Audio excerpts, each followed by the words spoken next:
Okay, I guess we can start. We do have a quorum. We have 6 members. You've got your sound check, everything ready at your end? I believe so. Okay, did you hit record? Smack is recording, so I will No, start wait, with the let me do that. gobbledygook. Let me hit record, hold on. Okay.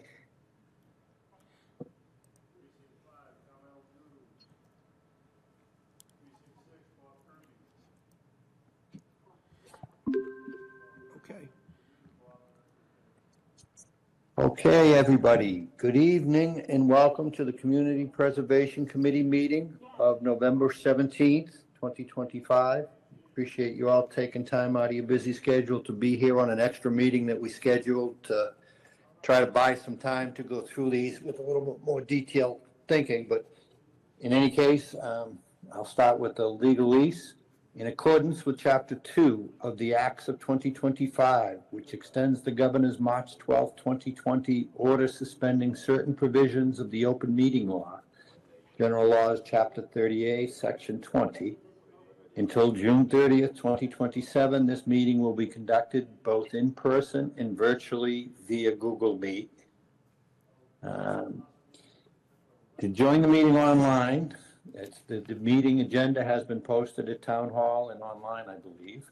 To join the meeting online, type into your browser meet.google.com/small letters URX-PQKR-PVB.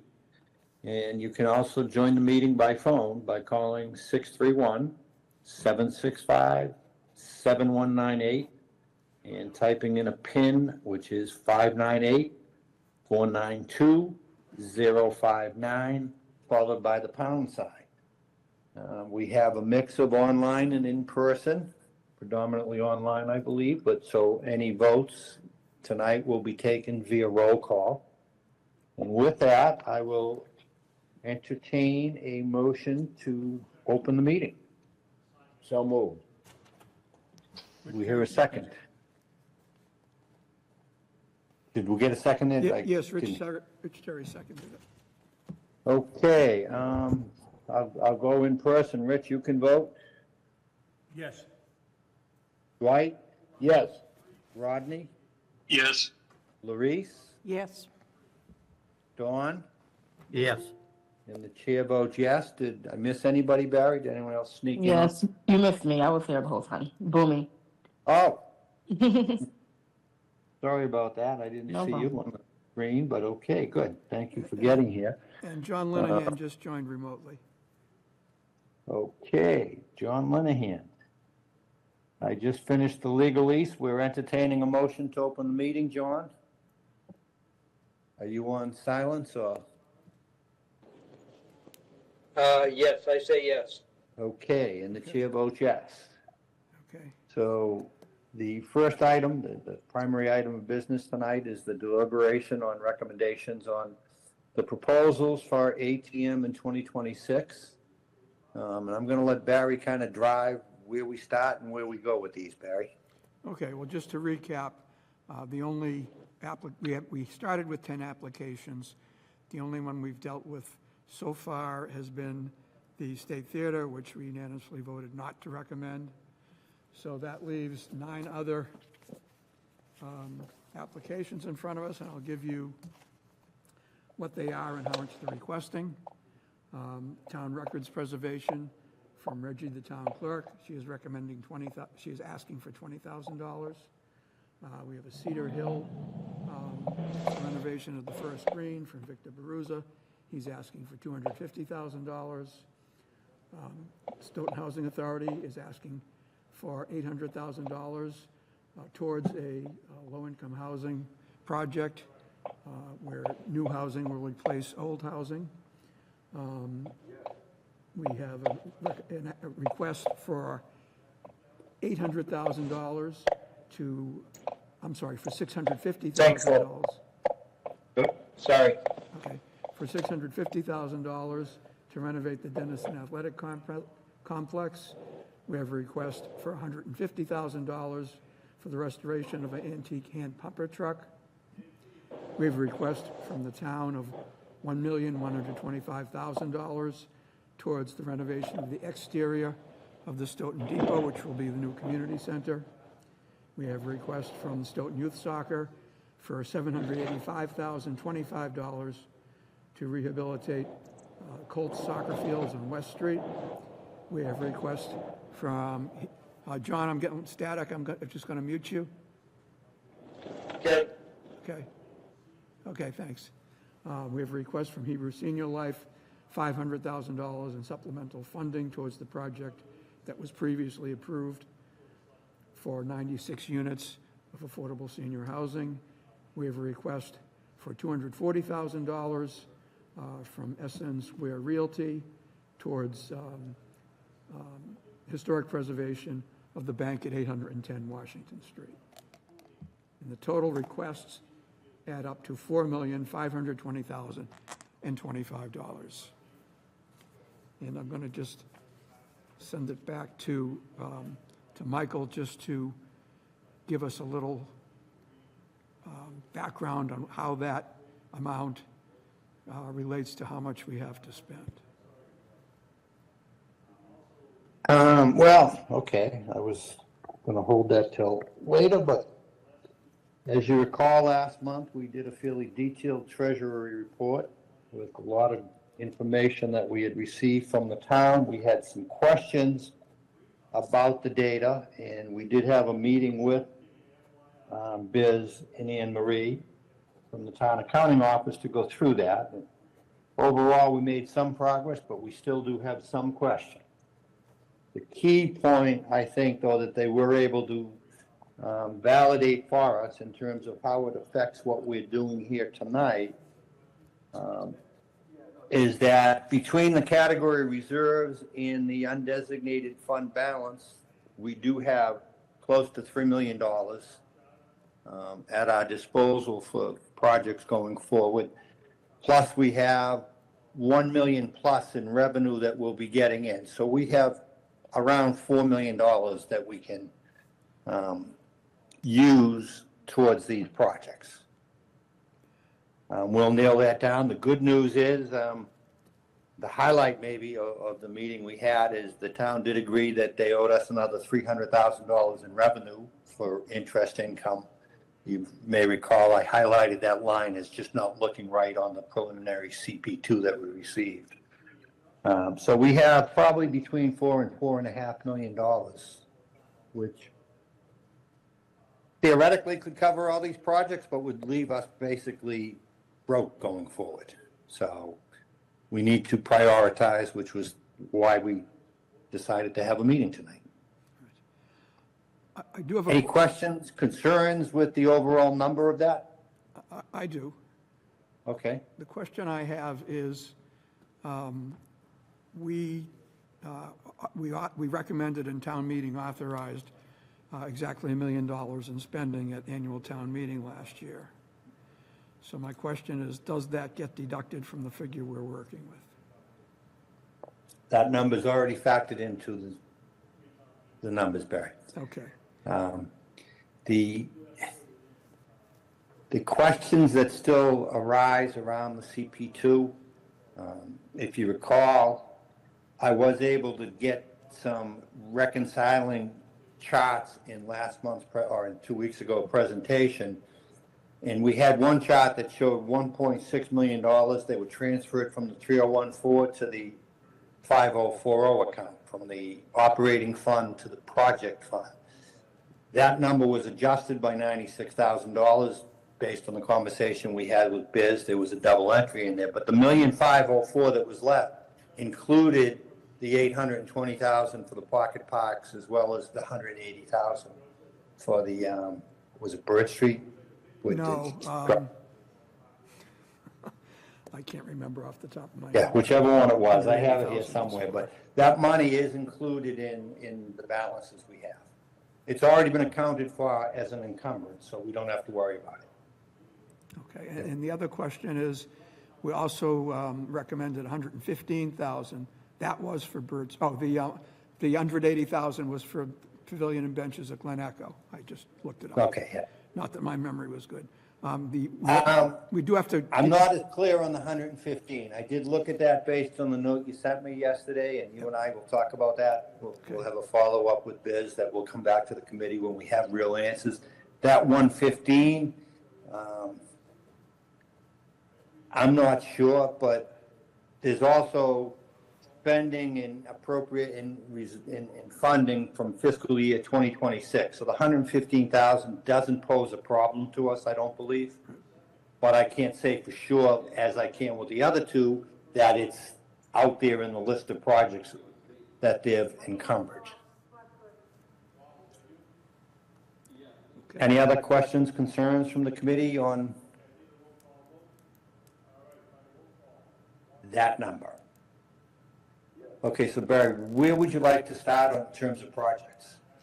I was thinking we would just start at the top of the list. I put them in order of when I received the applications. And the first one is the town records preservation, $20,000. That's our smallest request. We could do it the other way and start with our largest request and work from there. Yeah, we can go in the order you have, take it from the top. I think the 20,000 for vital records, somebody want to start and offer either a comment or a motion in terms of that? I'll make a motion that we accept that. Do we have a second? I see John Linehan has raised his hand. Barry, you'll have to unmute him.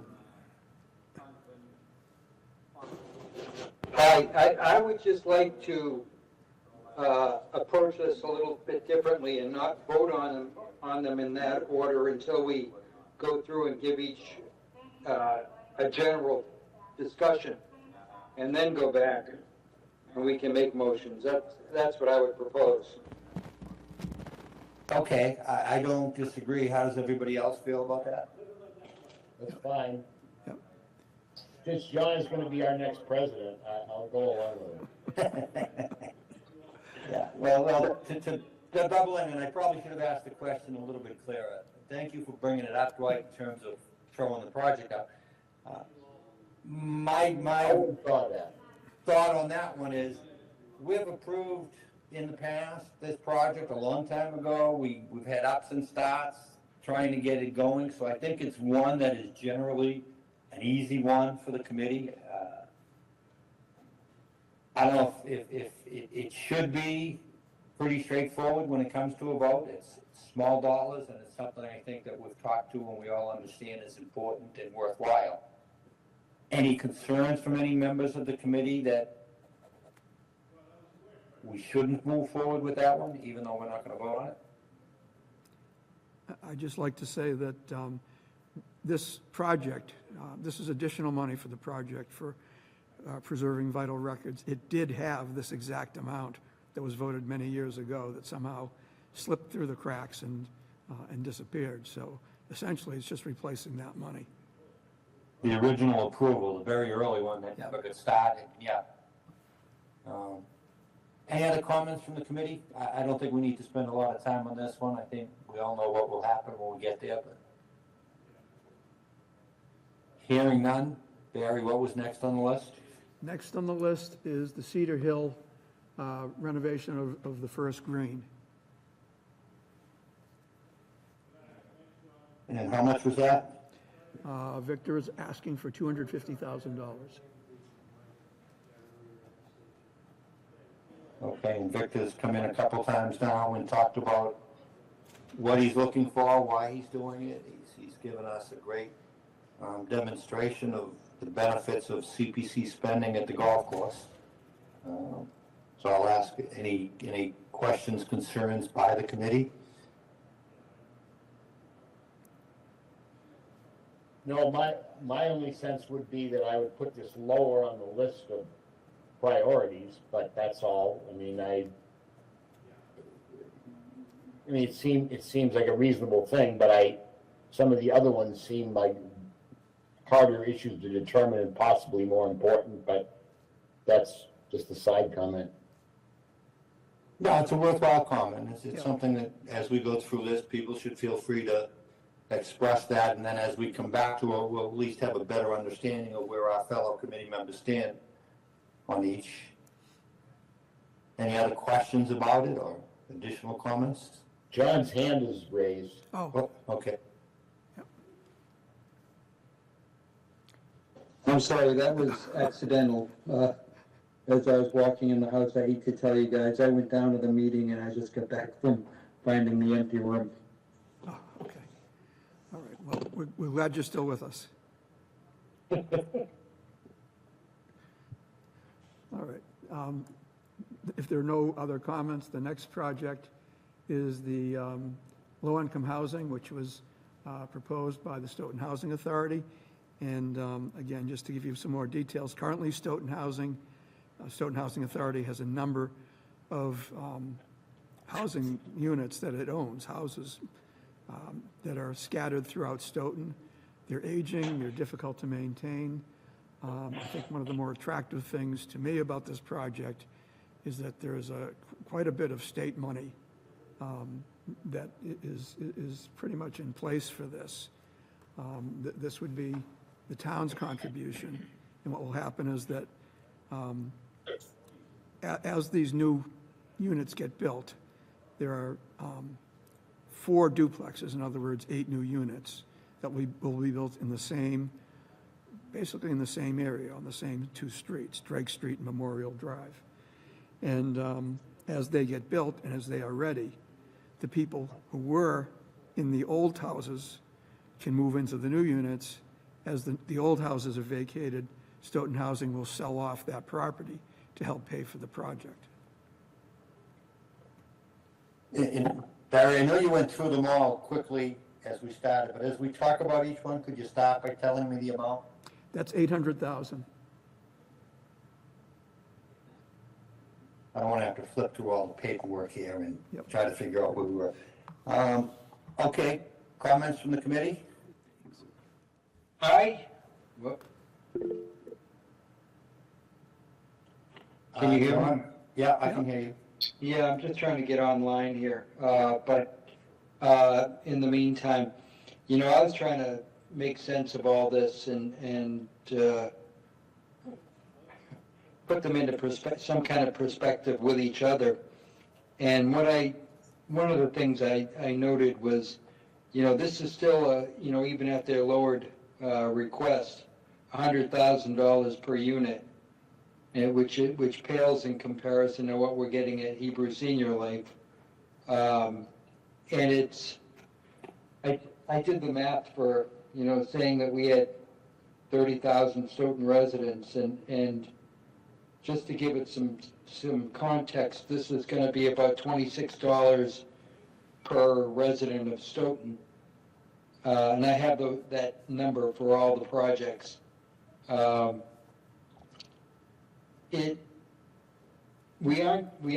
we gaining any units? Yes, One. I think it's one, right, Barry? yes, it is, yes. I know that it's going to be easier maintenance, but I'm not sure it's such a great deal. Well, let me just contrast this with the number you talked about for Hebrew Senior. One of the difference here is that Stoughton Housing will retain ownership of the property.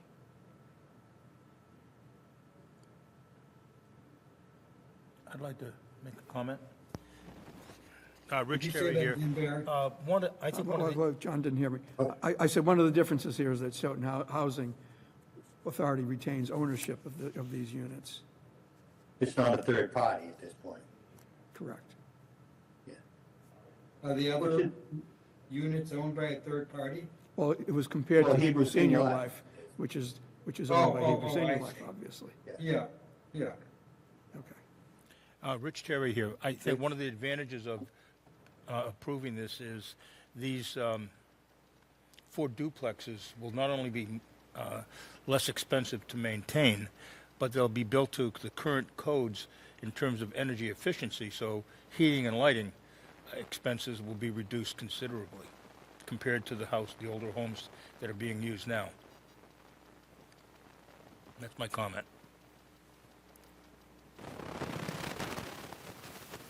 And if I could, to go back to this, I think there's two big things in its favor. One is its housing, which is a very basic need for people. I'm not trying to put down any of the other categories we have, but in terms of things you can't live without, of the four categories, housing is the only one that fits that bill. The second thing is, there's quite a bit of outside money at stake. I can look it up, but there's quite a bit of state money which is coming into this project, which will be the major funding for this project. And I would hate to see us put that at risk by not funding our share of it. Do you have a sense of proportion? I mean, that knowing that amount of state money would be at some point good for us to find out or be reminded of. I believe Colleen is online if she wants to weigh in on it.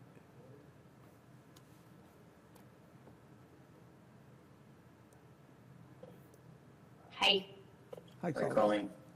I am just trying to look for that number. At this point, the state definitely has a few $1 million on the table towards this project.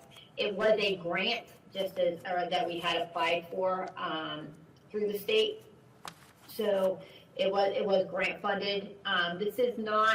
These grants don't come up often. I say that just because we were fortunate to get it.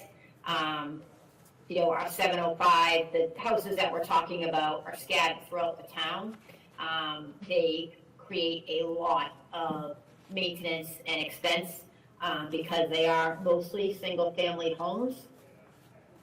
So it was definitely a lot to maintain, and in the long run, these will be brand new. They will last a lot longer within the inventory for both the town and the housing authority than what we have right now. But the state has put in, I believe, into this one about 5.4 million. And we have some funding gap in here, and also we will sell the homes at the end. Then those will go back onto the town's tax rolls. They will go as market rate housing, back into the town. And we are adding the one additional unit that we will most likely be subsidizing with some project-based subsidy from the federal government. So there's a few players in this, but the project is really about preserving long-term, deep subsidized housing, not just affordable housing. I just want to stress that because we are not an affordable housing project. This is a deep subsidized project. You hear a lot of people say when the affordable housing gets posted, they can't afford that. We are 30% of income to rent, and we do rent to the very low income and low income in the community. So if I can ask, 5.4 million is already coming into this from the state, is that correct? Yes, that was the grant amount. So the estimated, part of the NOFA from the state is is about 2.5 million, and then they also take into account the sale of the properties going back into this housing. Okay, so allowing us to sell those and put it back into the project and not have to return that money to the state. okay. So from a cash flow standpoint, how does that work?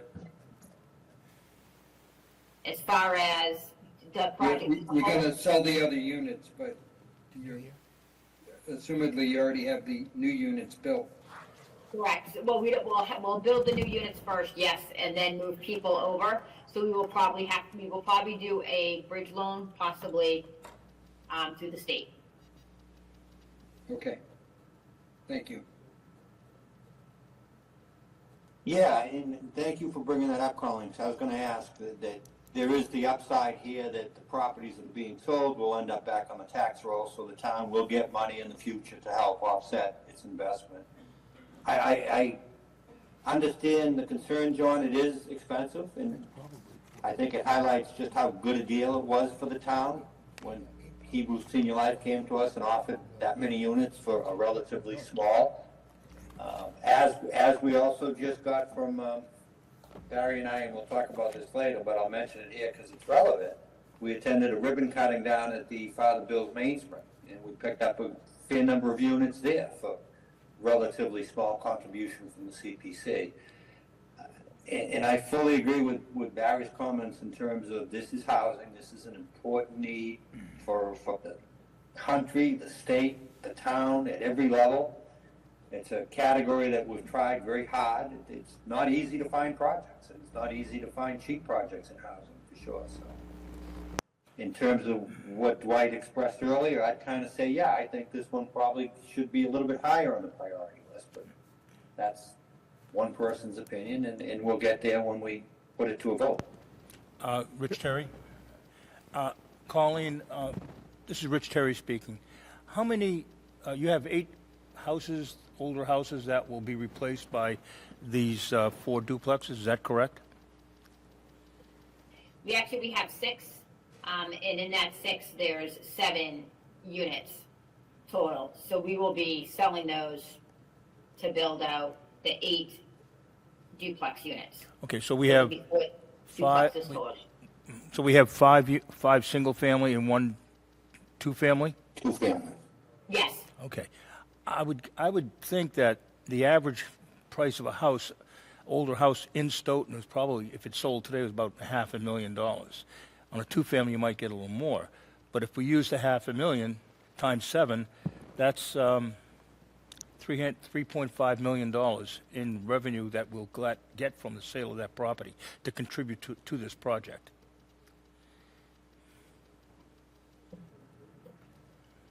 yes, that's about the hope. When we did the grant is when we did a quick real estate assessment, is when we did the grant application.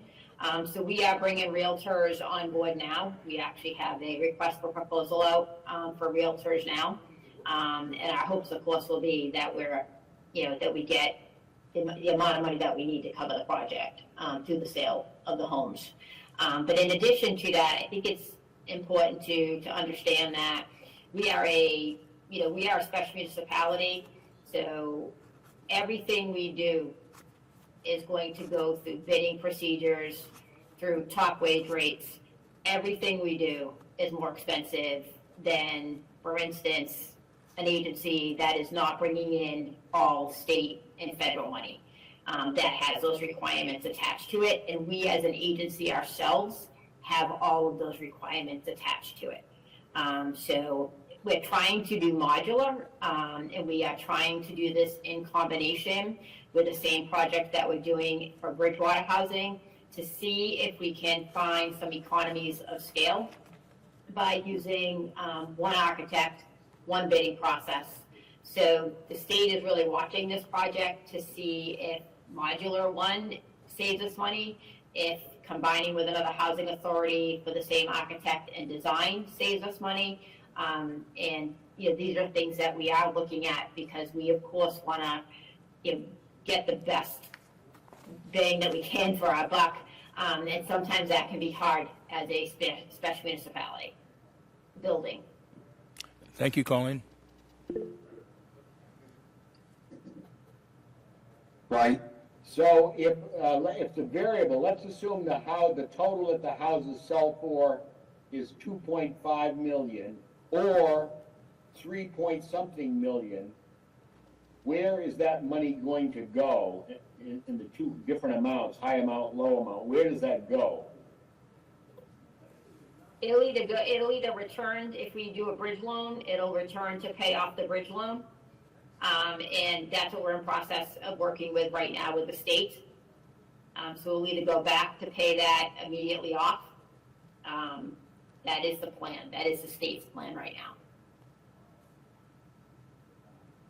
Okay, and then that would go up against half of the 5.4 million, or whatever amount it was, whether it was 2.5 or 3.2, that would go back against the 5.4 million that the state is giving us? It would, The issue that we probably are going to run into, and we know we've seen some preliminary numbers at the end of last week, is that what the actual costs will come in at. These were grant numbers that go back a few years.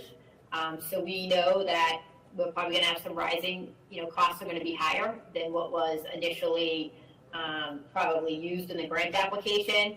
We're also somewhat hoping that real estate might be higher. So we know that we are working right now with our architects, who did give us, will hopefully give us some really solid numbers. We have a meeting hopefully this week or next week. We got very close to a more solid schematic design. So we'll be meeting with the state along with a, cost estimate on the entire project. But in any case, whatever the sale of the houses brings in will go back to the state, or will be less money that they will have to put in out of the 5.4? They're including that in the 5.4, so they're anticipating that this money is coming back to them. And if we have to do a loan, because we have chosen not to relocate families, then we have to pay that loan back. And then our 800,000 is just to make all the things, how does our 800,000 fit in? So the 800,000, we had originally, when we ran our initial numbers, there was a 230,000, almost 231,000 funding gap. That we had said all along that was going to be a funding gap, even if we did not do the additional unit. Bringing in the additional unit, as this progressed, and we looked at bringing duplexes and the possibility of being able to bring in the additional unit, that is mostly where this money is going, towards the initial funding gap and towards the additional unit that we are building. Okay, thank you. So then, Colleen, at the end of the day, if whatever the number is, if you projected $3.5 million, 500,000 times 7 units, just as a number, and they only sell for $3 million, you're $500,000 short.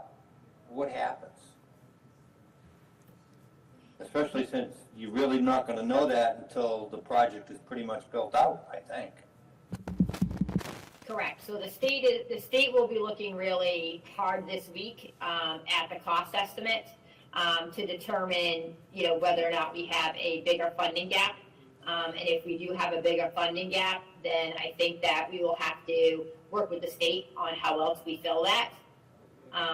Whether that's going to be a loan or we're going to have to do something against our current capital fund, which we would rather not do because we need that money to do bigger repaired units every year. But we will have to look at other options. Yeah, my concern would be that if the CPC were to give you $800,000, which is roughly $250 to cover your initial gap, which we knew about, that number's always been on the table, and another $550 to get the extra unit, I would be concerned. I don't think we want to see the $550 going in to build 7 units so that our 800 became $250 to cover the initial funding gap and then cost increases. Oh, I think we need to make sure we're getting that 8th unit, I think. Yes, I understand. And it's also, we want the 8 units. Oh, understood. And the way that we've designed this is that it's modular duplexes. And as I said, the state's really looking at this as somewhat of a program that's a little different than what they've done in the past, in that we're really trying to, like I said, to find economies of scale. So we are using the same duplex footprint in Bridgewater. So we definitely don't want to go to 7 units because it doesn't work. And we have, through the Housing Authority, offered to be able to put a deep subsidy into that 8th unit, whether we project-based some subsidy from the federal side. So that all looks attractive to the state because we're putting another deep subsidy unit, in the mix. So we definitely, we want to see the 8 units, of course, and as does the state wants to see the 8 units. So we won't roll that back. Any other comments, questions? Colleen, did you say that the feds were supporting that 8th unit? We will most likely put a project-based subsidy in there. We have in Stoughton a federal subsidy program that is mobile. So we will take that subsidy and put it in there. The state did not want to fund a long-term subsidy on the 8th unit. So we are able to do that, and we can fund that subsidy. So that also, I know it's hard to see that in dollars, but that brings another bit of money to the table to be able to fund that unit. So it'll also help us to fund long-term maintenance costs of the site. Okay, I would say finally, that it certainly seems like a good thing to support. It's community housing. It's just a number, knowing 800,000 as opposed to 500,000. Given these other figures that are floating around, it's hard for me to sort out, what, if we were thinking of cutting any projects, whether, 500,000 would fly, or any of the other projects too. I'll be thinking about, okay, if we didn't give X but gave X minus so many thousand, and that's my only question here.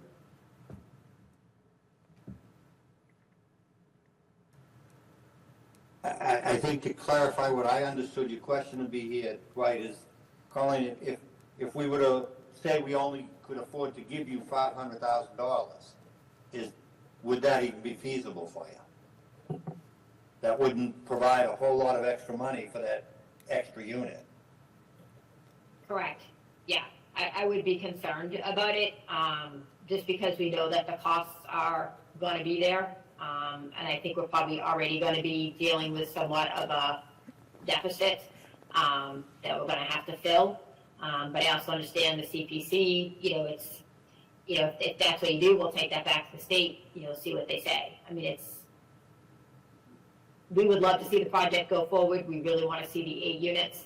I would say, one thing about public housing authorities is that we hold these units for decades. They stay at a deep subsidy for decades. And these are townhouse, duplexes, upstairs, downstairs, these aren't small units, these are for family. So, we would love to see the 8 units. But if the CPC, says we can only do 500,000, then, we'll take that back to the state. Okay. What happens in these units when the kids grow up? You leave A the lot of house. times people will, when their kids grow up, a lot of times, and then they move out, a lot of times we will transfer individuals into the appropriate unit size. So for instance, if someone's in a 3-bedroom, they no longer need the 3-bedroom, then generally we will put them on a transfer list to transfer them.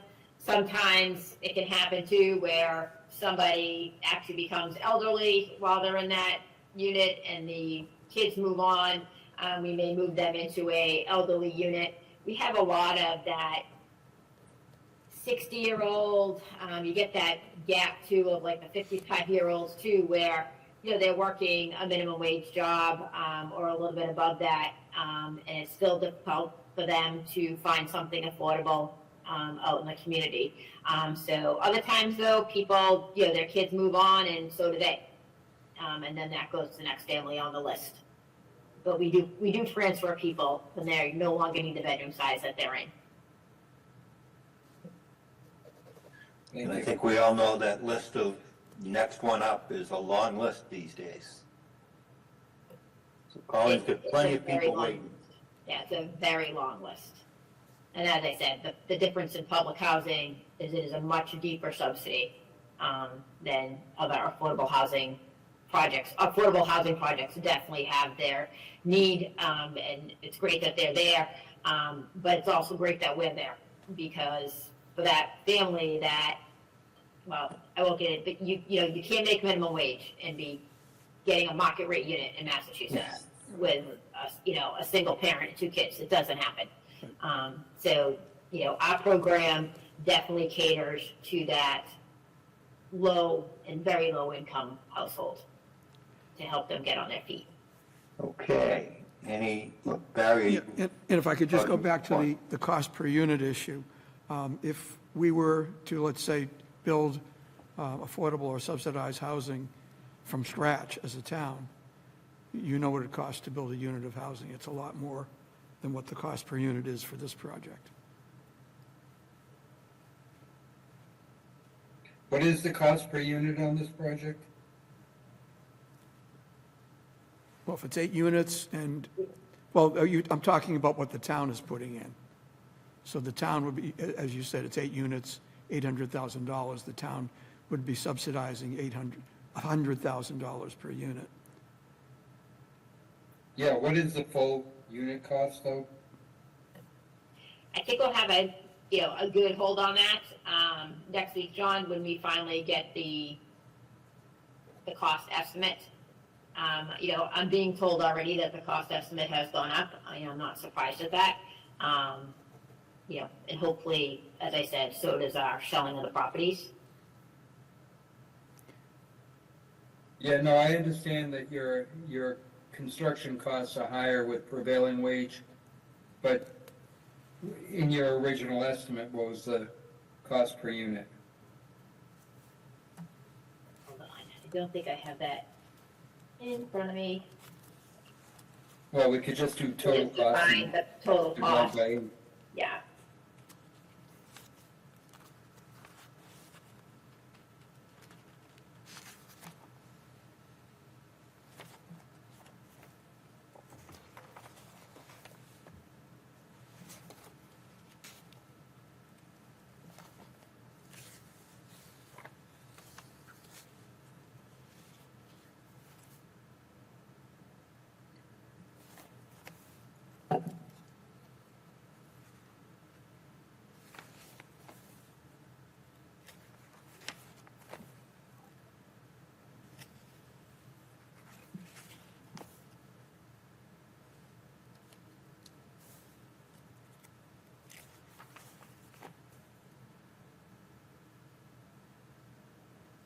I'm seeing something for from September that gives the total development cost for 8 units at $6.166 million. Does that sound right?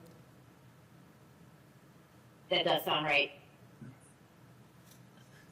So almost $800,000 a unit. Yeah. Which is like the state. That was our loss. company. That was our last updated number off of the architect's, estimate before it went to full cost estimate.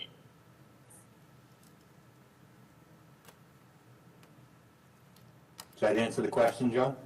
Yep. Any other questions or comments?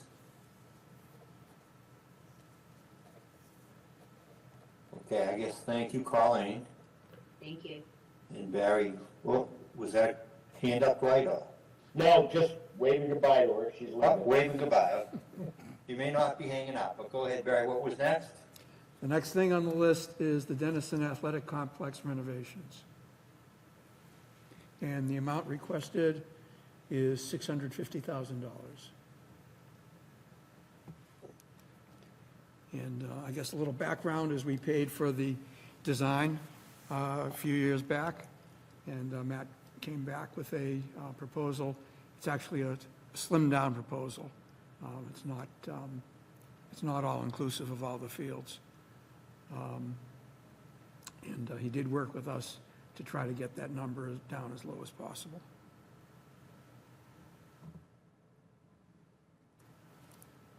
Anybody want to start the conversation? Questions, concerns? They are well-used fields. That's for sure.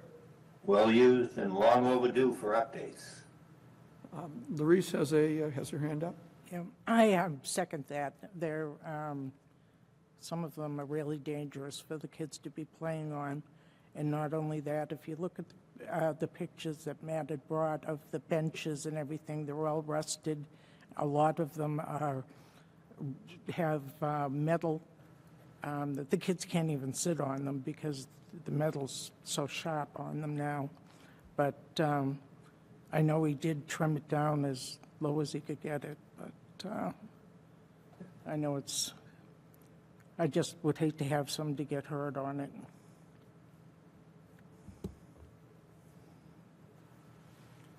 I have something to say. Rich Terry here. Also, the proposed plan will create a separation between the players and the audience watching, which is something that most well-designed fields currently have.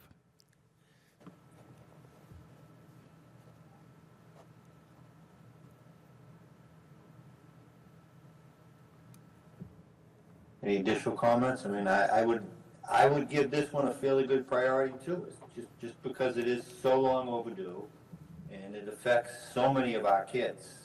My daughter played on there 20 years ago, 25 years ago, and the field probably could have used an update back then.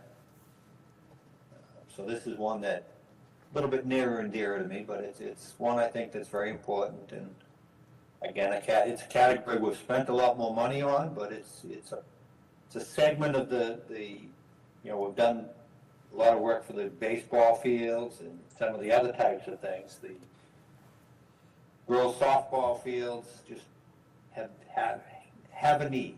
We'll leave it at that. Anything else? Anybody else want to chime in?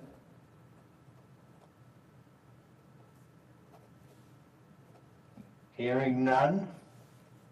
Barry, we'll move on to the next one. The next item is the antique hand pumper truck. This is a piece of fire apparatus from the mid-19th century.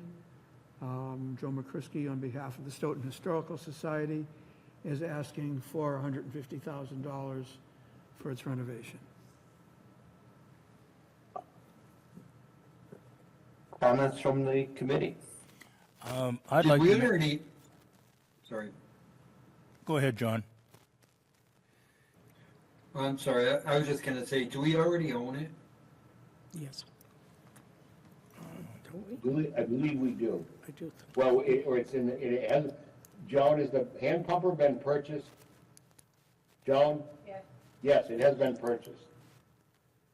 For not that much money, but the fixing up of it, I think is. Yeah. My comment was, as much as I like to see things restored as the old fire truck as well, that Joe McCrisky was involved with, I think this should wait till next time, considering what else is on the plate.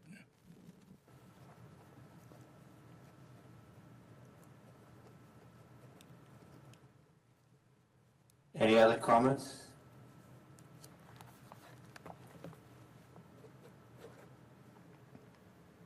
I mean, I don't disagree with you, Rich. I mean, Joe's done such a great job, and the fire truck, and love all the pictures and all the stories he tells us about it.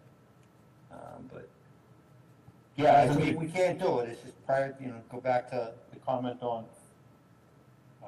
Cedar Hill. To some, it could be a lower priority, but it could be a higher priority, and that's why we're talking about it. We're gonna have a mix amongst all of us, so. Yeah, and it's hard to know if next year will be, as you project our finances for next year, we will be starting with less money based on if we're using up everything, including our quote reserves. Are we assuming that our budget next year we'll have less money on hand next year than we'll have on, what do you say about that, Michael?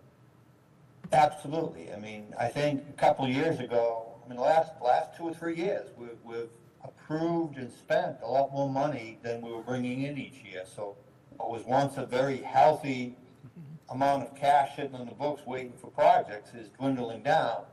I mean, obviously, we will have whatever's left over out of the $4.5 million that we have here.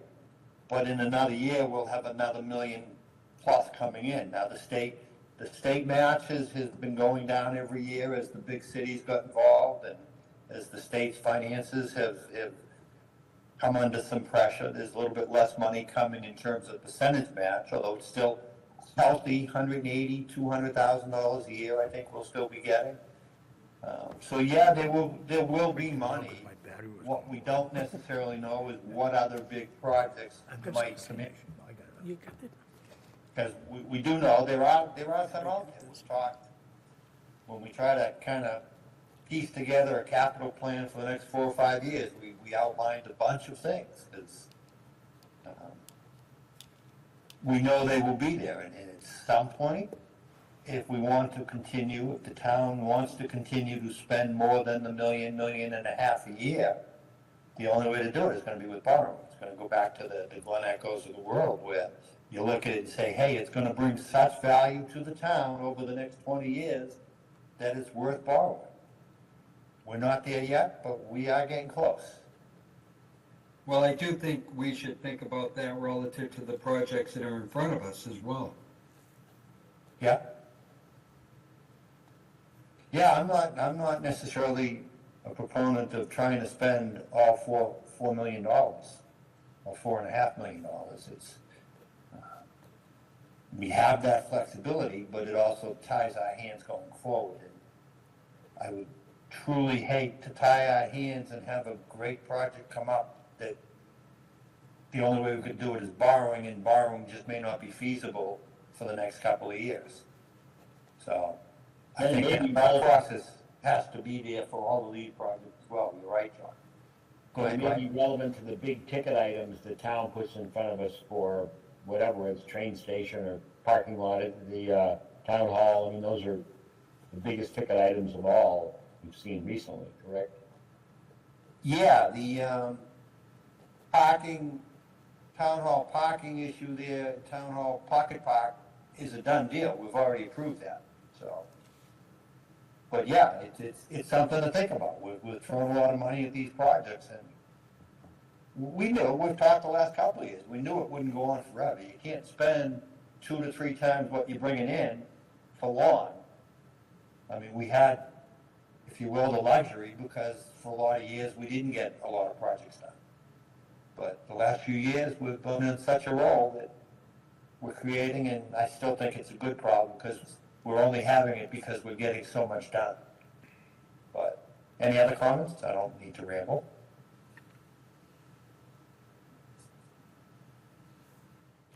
Barry, what's next? Yep, the next, as was just mentioned, it is the restoration of the exterior of the former Stoughton Railroad Depot, which will be the new Stoughton Community Center. The town is asking for $1,125,000. And this is a project, obviously, we've already contributed a substantial amount of money to the interior, which is being renovated as we speak. And this is something that the town is looking forward to do, and would hope to have it ready in time for its 300th anniversary next year. And I believe there is also state money in this project, but let me just double check.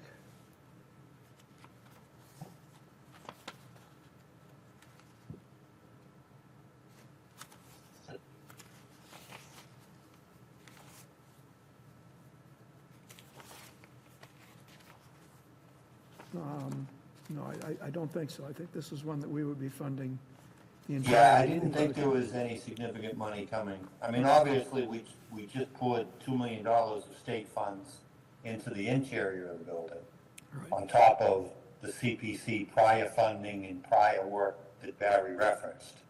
And I think, didn't they just have an article at town meeting for $350,000 to complete the project that they were working on? Yes, Assuming that got passed, but I don't actually know that. yes, it did. So yeah, this is one that fits exactly into the conversation we were just having of priorities and long-term looking at our funds. Any additional comments or any questions? I don't know. Yeah, well, I suppose the way to look at that in more detail would be to say, you know, go down the list of what was being asked for to be done, the combination of things, the outside the railroad station, and what if we didn't give the full amount, would not get done, or might not get done. Yeah, I think we could certainly ask Paul and/or Tom Colquitt might be willing to come in and go through that one in more detail with us. I know it's near and dear to them, and it is exciting what they got planned, but Well, I mean, those are we have options like that. I mean, obviously, we can just approve what we're being asked for, or as John Linehan mentioned, we could say we'll support it, but only as a bonded article.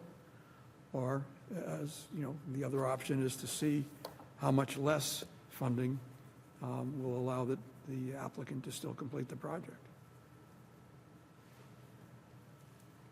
Yeah, those are all valid things that we can decide upon and talk to them.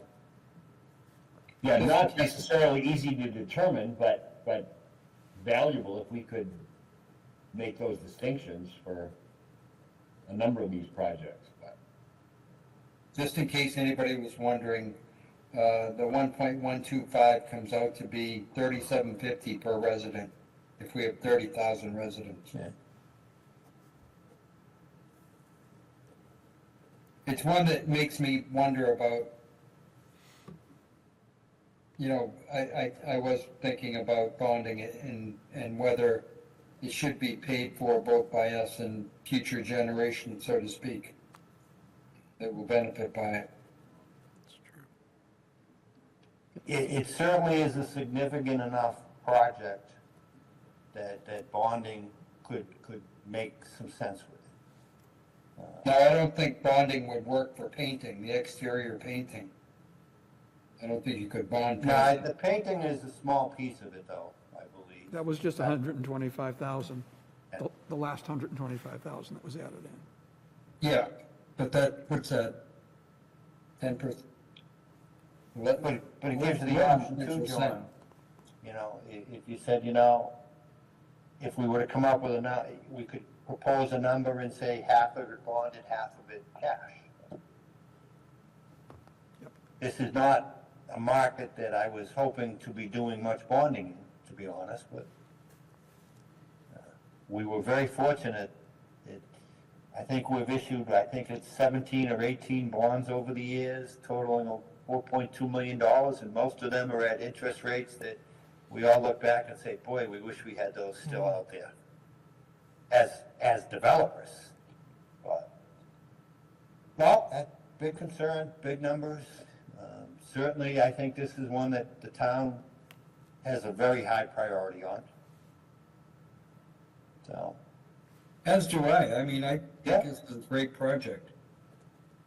Railroad station's been a big part of the CPC for many years. I mean, we put up the money to buy it. We've had several waves of investments in it. And it is such a great, and as a community center even, a great central spot for the town.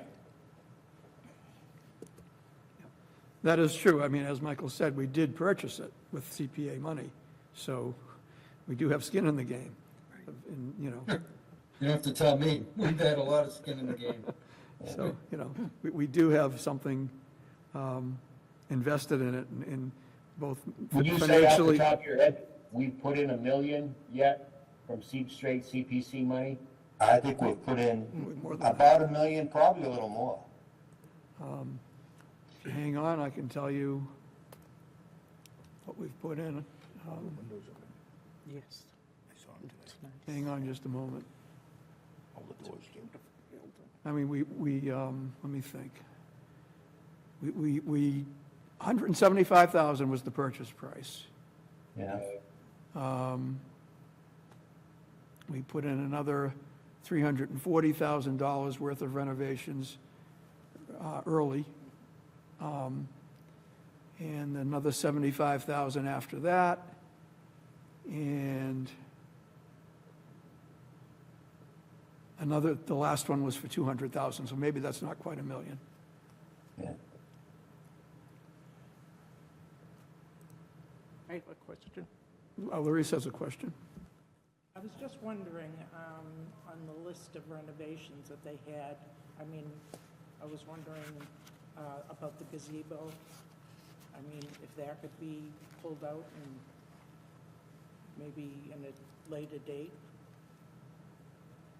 come forward.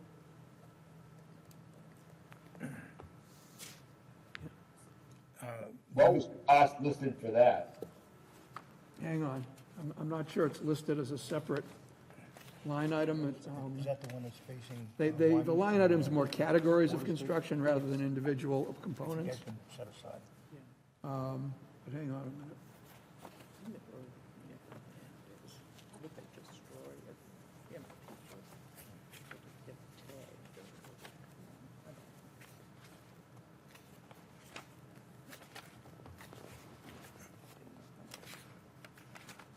Yeah, I don't have an answer for that.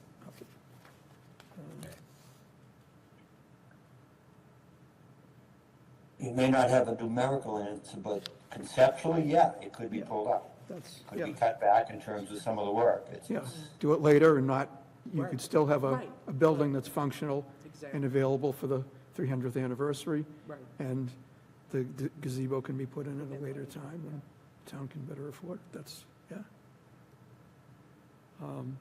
And they always have the option of going to the general funds. Yes, that's true too. As they have. As they have. I mean, they just did for the 350, so, I mean, the 2 million was from the state, but, Yeah. a lot of questions. Yeah, I suppose we could follow up and find out what the exact cost of the gazebo is and how much that would save. And I can put that on my list if you'd like. I'm quite Yeah, or certain the maybe town a more manager, generic question of, Yeah. could they break it down into pieces? Yeah, I'm quite certain the Where is town it? manager did mention that the gazebo portion would most likely be delayed because of the additional costs that unexpected costs. Yeah. I can't remember when he said it, but I remember him distinctly saying it. that sounds familiar to me too. Thanks, Rich. I'm pretty sure I remember that being said at some point. So, Which would suggest that delaying the gazebo doesn't change the total amount of money they need. So in terms of breaking the project into pieces, that's not helping us. it depends. I'm going to see if we can get a breakdown by components Yeah. as opposed to by, it's done by category, by what they call divisions in construction. Oh, yeah, yeah. And I want to see if I can get a bit better breakdown on that. Okay. Any more questions, any more comments? I mean, I think I'm hearing still a lot of support, but a concern with the financials, which is very valid. Hearing none. Next project. The next project, bear with me, is the Colts soccer fields. And this is presented by Stoughton Youth Soccer. The fields they currently play on have a serious flooding problem with, even with minimal rain, because it's built on top of a landfill that was capped, so there isn't a lot of drainage. They're working to try to solve that problem. They're working with town engineering and with the town environmental department, because there are, it's got to go through Concom as well. So, as was presented to us, the fields are not in playable condition enough to get a full season of soccer in, basically. Well, it's 2 fields out of the whole bunch, right? So there are 2 fields that would be renovated, right? And what they end up doing is postponing or, if necessary, canceling games when they get rain. So what I'm saying, I believe I'm correct when I'm saying they don't get a full season of soccer in, even if they don't have that much rain. I will make They're a, asking for They- how much? $785,025. Can I ask a question? You can. Okay. I was just wondering why initially the price was 375,000, and it went up to 785. Yeah, I think that was because they didn't realize how much was involved in terms of the engineering and permitting when they first applied. Is it possible to do one field and not the other I would this year, imagine. this time? Yeah, let me check and see what the latest proposal includes. Hang on just a moment. Well, Barry's looking, I will say that this is not a new problem. No. You know, it was that way when my kids were playing there. So I feel like they do a pretty good job without a lot of support from the town. You know, on town property. And a lot of kids participate. But it is a lot of money. Yep. It certainly is another one that might fit his way, that the ideal would be to do it all, but we already went from trying to do it all to doing a piece of it to saying, hey, what if we got one field done? I suspect they'd be very happy with that because it's still one field getting done. Yeah, the other thing is when the project was originally proposed, it was broken down by we'll do this much in year one and this much in year two. So along the lines, that would seem to fit in well with what Larissa is suggesting, that we break it down. Of course, with economies of scale, your total cost will go up. But if we go in that direction, getting one field done, I'm sure will be preferable to not getting anything done for them, if we go in that direction.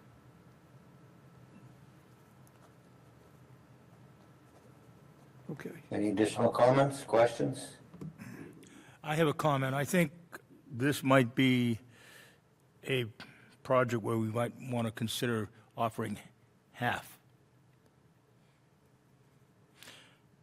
Because right now, if we don't do any, if we want to accept these all, we're at 5.5 million. We don't have that. So we have to trim or cut some of the applicants. Yeah, the total amount we're looking at in requests is 4.5 million. Right. Yeah. Yeah, I mean, we're going to have to make some hard decisions on projects that are Yeah, worthwhile. that's why we're having the extra meeting tonight, so. Yep. All right, next item is Hebrew Senior Life. As you know, the project was approved by town meeting for $1.3 million. They are looking at some unexpected cost increases and a volatile borrowing market. And they're asking for another $500,000 just to ensure that project is able to begin. I'd like to make a comment. I think we've already had a previous recommendation approved by town meeting last year for 1.9 million. For this project, Yeah, was 1.3 million. 1.3 million. Thank you. I would suggest, and I'm sure she mentioned the phrase value engineering.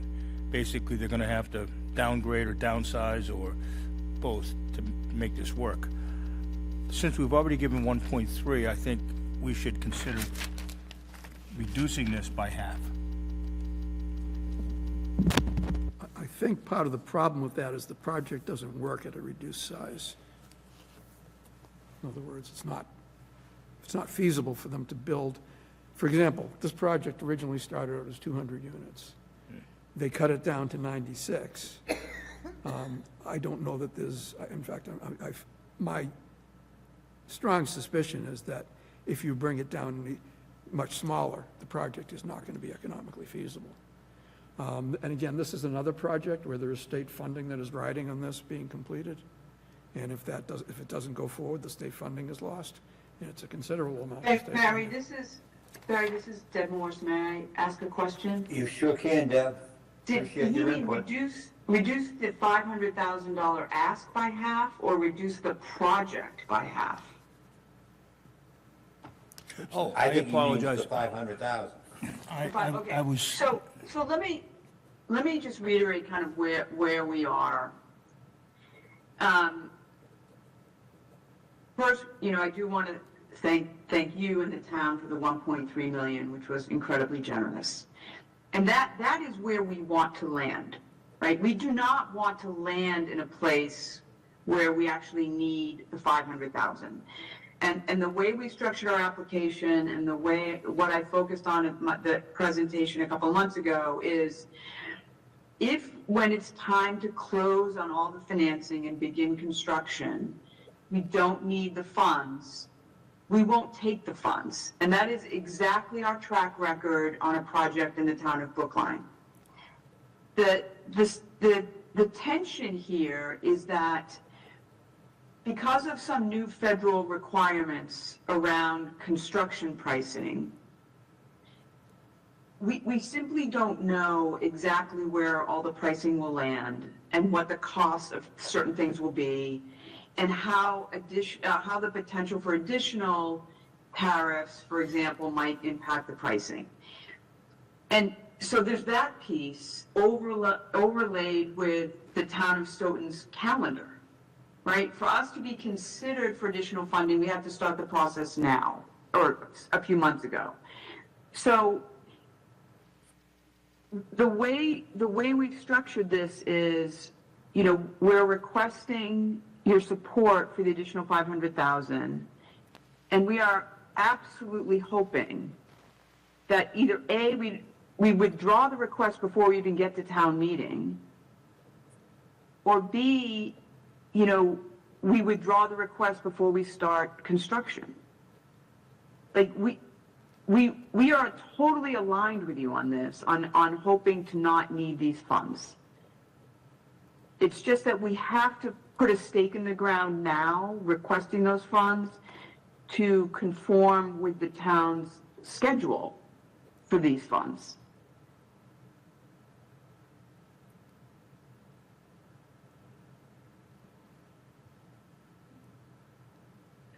Thank you, Deb. Do you by any chance have a per unit cost for this project? Yeah, I know it's coming in That's at it. about $625,000 per unit.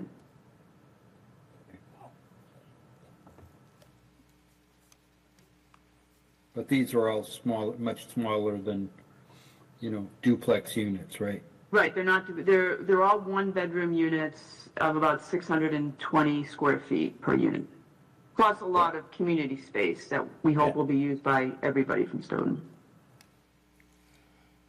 Yeah, no, I truly appreciate your desire, Deb, to control the spending, and hopefully you don't need it. But I certainly would hate to see us lose out on a project like this over a few $100,000. This is $50-60 million project for the town of Stoughton. This is huge. Right. The amount of money that, Even with the extra $500,000, we'd be paying $1.8 million for almost 100 units. It's still a bargain. right, for every $1 that we would be putting in, that leverage is $32 worth of funding for the projects, Yeah, no, this, in my mind, this is a high priority for us.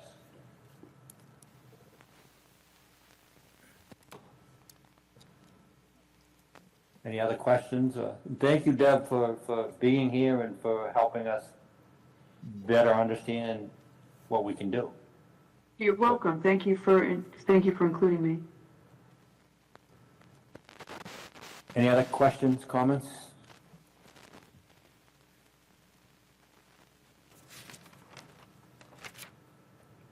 Okay, Barry, next on the list? Yeah, next on the list is Stoughton Bank Lofts. That's the famous bank building on 810 Washington Street, presented by Sudhir Raghunath of SD Square Realty, and he is looking for $240,000. It's a historic preservation project, and he did send some supplemental information on Friday, which I forwarded to the members of the committee.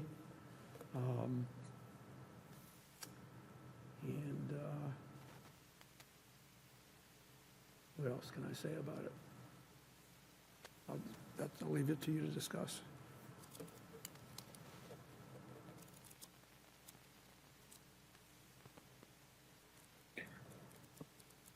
Any volunteers to start? I feel like we've had a difficult time wrapping our arms around really understanding. It's better in the latest presentation, but still not very exact in terms of understanding what our funds are, what particular pieces. There's some general, listings of conglomerates of work, but I don't feel like we have a great understanding. Is this still at 240 or is it, Yes. and that's with $50,000 towards creating a historic district? Sudhir, if you're here, can you answer that? Yeah, I think Sudhir is online.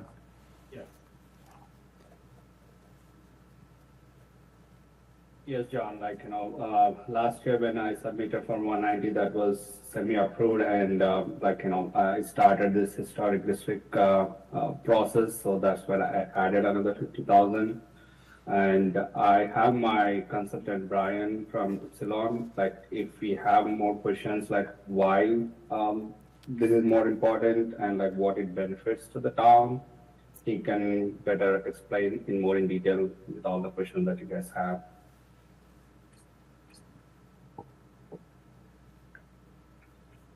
Is he on the line, Sudhir, or is it? Yes, I'm here. My name is Brian Lever. I'm from Epsilon Associates. Happy to answer any questions. Yeah, so if I can, I'll recap what I think I heard at the last meeting and what John just said. The historic district piece, and I think it's in here for $55,000. Where did that come from, and in line of what we're talking about tonight? Is that the kind of thing we could do after the fact? So there's a bit of a process involved in this, and I can explain my role. So Sudhir is applying for funding through the state and the federal government in the form of tax credits, and those credits require a design review and approval process through the Massachusetts Historical Commission and the National Park Service, where they review everything that he's going to do to the building to make sure he uses the right bricks, windows, mortar, everything. And as a consultant, my role is to prepare the applications for him, submit the filings, and work with him so that everything gets approved. As part of the federal credits, he's not allowed to have the credits or anyone else and keep them unless the building is listed on the National Register of Historic Places. So that's where the district comes in. In order to be listed, you can either be listed individually or as part of a district. In the case of Sudhir's building, the building has had a number of alterations on the interior, and to be listed individually would be challenging, if not impossible. So the other option is to gather up a collection of buildings, and this would cover Stoughton Town Center, essentially from the old post office behind his building, running up Washington Street and it would end essentially at Town Hall. So all those buildings that are historic within that area would be listed together as a district, and with some benefits like owners could also apply for credits for funding, or the town could apply for grants for Town Hall. So the number that's been given, the additional 50,000, is essentially everything that's involved. From my involvement in working with him, the state and the federal government, and getting the district created and getting his project approved and design review and all those things. It'll be a better project in the end.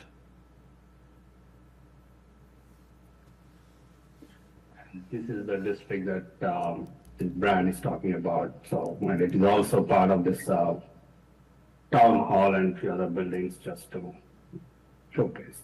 Right, town hall. But as I look, number I'm looking at the map that's up on the screen, and you've got like 20 buildings numbered or 20 properties numbered here. Correct.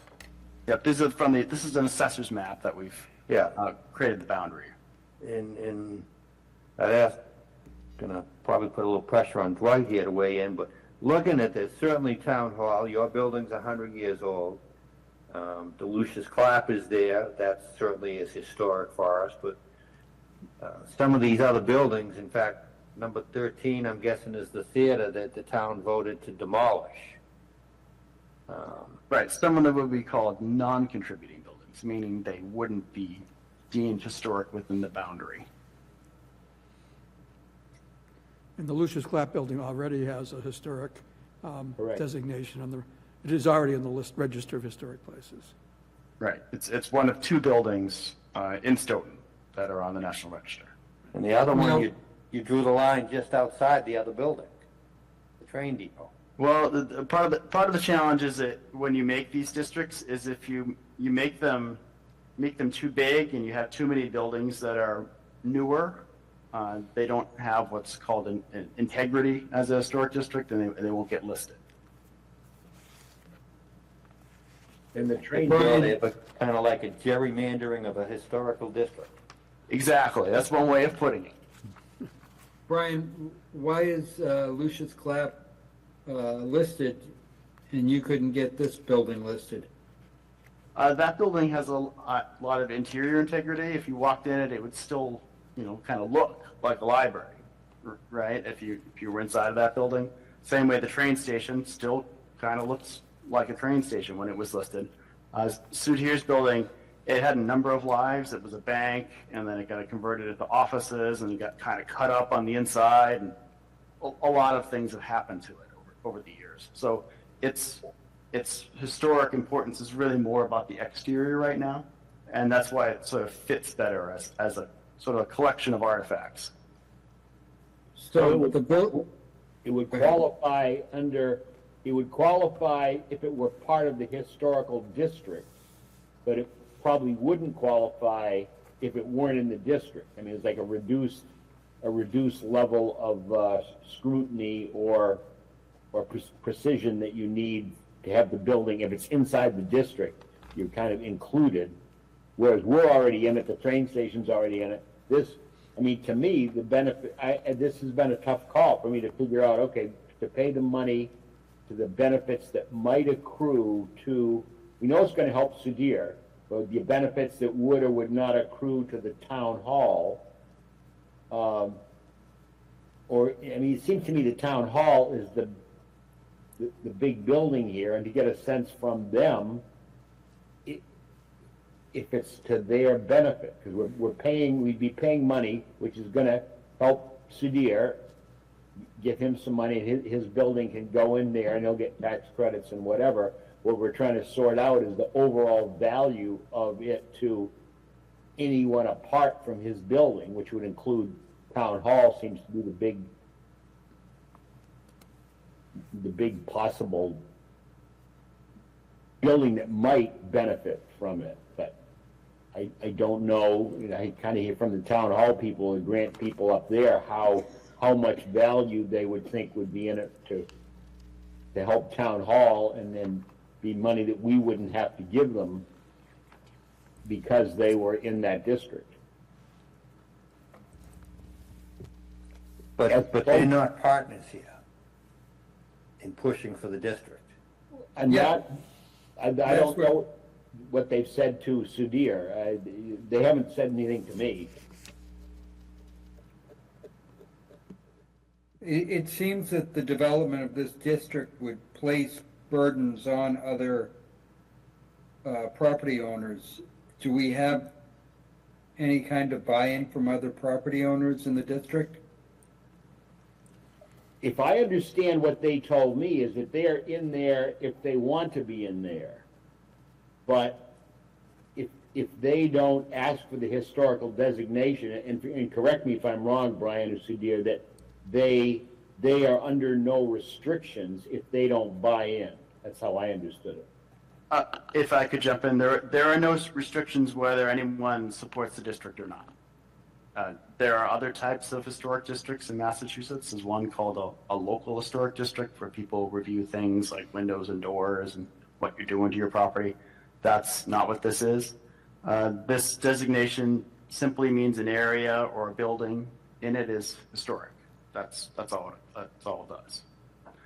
As far as the buy-in, if there's an objection by owners of 51% or more, then the district fails, which would have the unfortunate circumstance that Sudhir wouldn't get his tax credits. So we would certainly welcome the opportunity to speak with others in the town and make sure that everybody's on board, because we wouldn't want to see it fail. So how would the timing of that work out? I mean, if you put the money in to try to get it, where in there would you determine that you really did have the 51% before you spent the full amount of money that we're putting in? Well, at the moment, we're in the process of trying to get the district determined eligible, which is the first step through the state. If we can get that step, which hopefully we'll find out in the next couple weeks, and fairly confident we will be successful, at that point, it's worth, moving forward and talking to all the owners. When you say eligible, you mean eligible for tax credits? So there's two determinations. One would be eligible in that Soutier's building is historic enough to get tax credits, and the other one would be that the district is, has enough integrity of historic buildings to be eligible for listing on the National Register. And we've already filed the application for that request. Okay, thank you. How long a process do you think that is, though? The eligibility process? Yeah.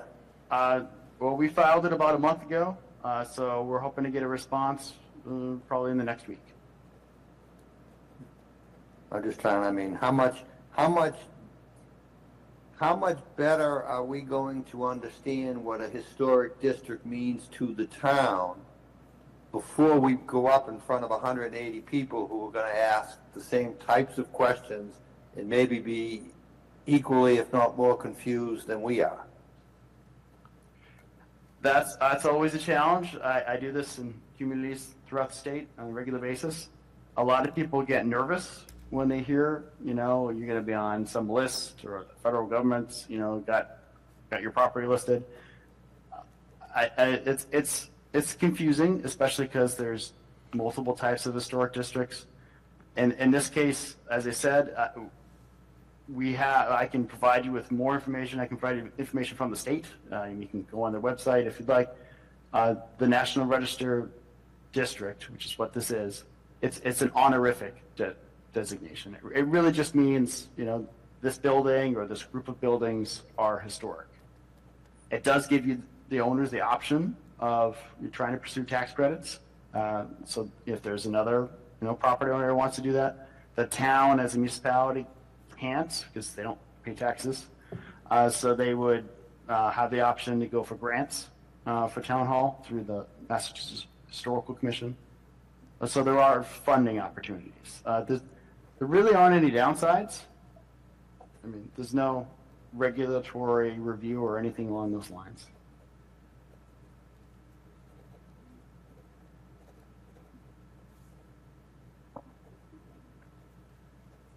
I guess one thing I'll say, personally, my opinion, I'd feel a little bit stronger about that if somebody from the town was backing you up that the town wants us to go in this direction.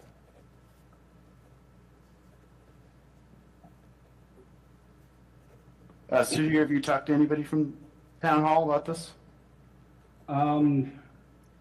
Not on the historic tax credit point of view, but as you can see, but the project-wise, they're all aware of it, but not in terms of historic tax credit that I haven't discussed with the town planner or anybody yet. But I agree with Michael that that's a key piece, that if the people, grant writers or people at town hall said, look, we think we really could get that this would increase substantially and probably our grants of getting funding from the state for X, Y, or Z, that would provide more motivation to us. I mean, the Historical Commission has okayed the $190,000. We approved that. We have not really discussed or approved the extra amount being asked for here. So that's where we are on that. But I think we got the same questions about was town hall buying in? Are they buying in, and are they in a position to do whatever they would need to do? One of the questions that came up for us when we met with the Director of Finance the other day is asking us if we take into consideration the burden that our projects may put on various departments in town hall. And we, I think, have tried to do that. Whether we've done it to the degree that we really can't do any better, I don't know that we're there, but I think we've tried to do that. We don't want to approve projects that aren't going to get done because the engineering department doesn't have a chance to do, doesn't have the time or effort or energy to get to a particular project. I mean, these things all need to be worked out with the town. The CPC shouldn't be just dumping stuff on the town staff, if you will. So It would have that's, I think, where my thought process is coming from here, that it's important that the town be a partner to what you're trying to do. I think these are all good questions, and I think it would have been better to have these resolved earlier in the process. You still have some time, but very little. Yeah, we're down to a couple weeks before our meeting in December. So can I request something? Since that 190,000 was like last year they approved, can have this extra that I'm requesting on condition if town wants to partner with me to go along with it, but can we agree on that 190,000 at least, that way, it helps me in moving on this project, significantly on financial standpoint of view. Yeah, I think that would be in keeping with some of the comments you've heard us throw about on several projects tonight, Sudhir, that there are options to say, hey, do we do a piece of something? Is there a logical break that, I mean, part of me is intrigued. I think it would be kind of nice. I don't know enough about historic districts or even the historic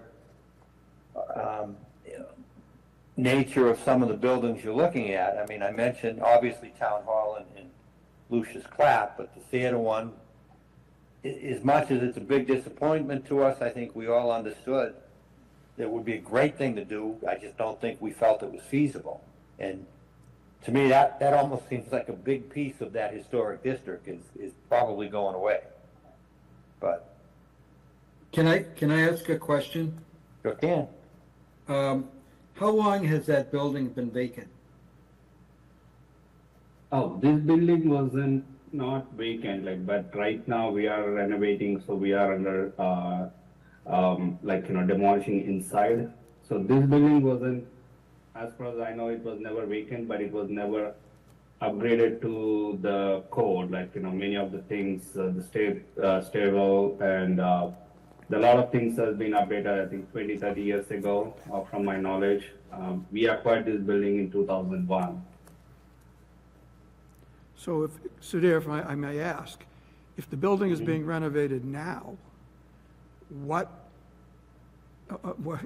how does this funding fit in if the building is already under renovation? No, we haven't started any renovation. We just got the permits approved and everything lined up, so. Okay, I misunderstood. Okay. And the 190,000 would be designated for the historical preservation part of these renovations. That is totally right. As you can see, I can send you the quote for the windows itself. We got about 60,000 just for the windows, not for the installation part of it.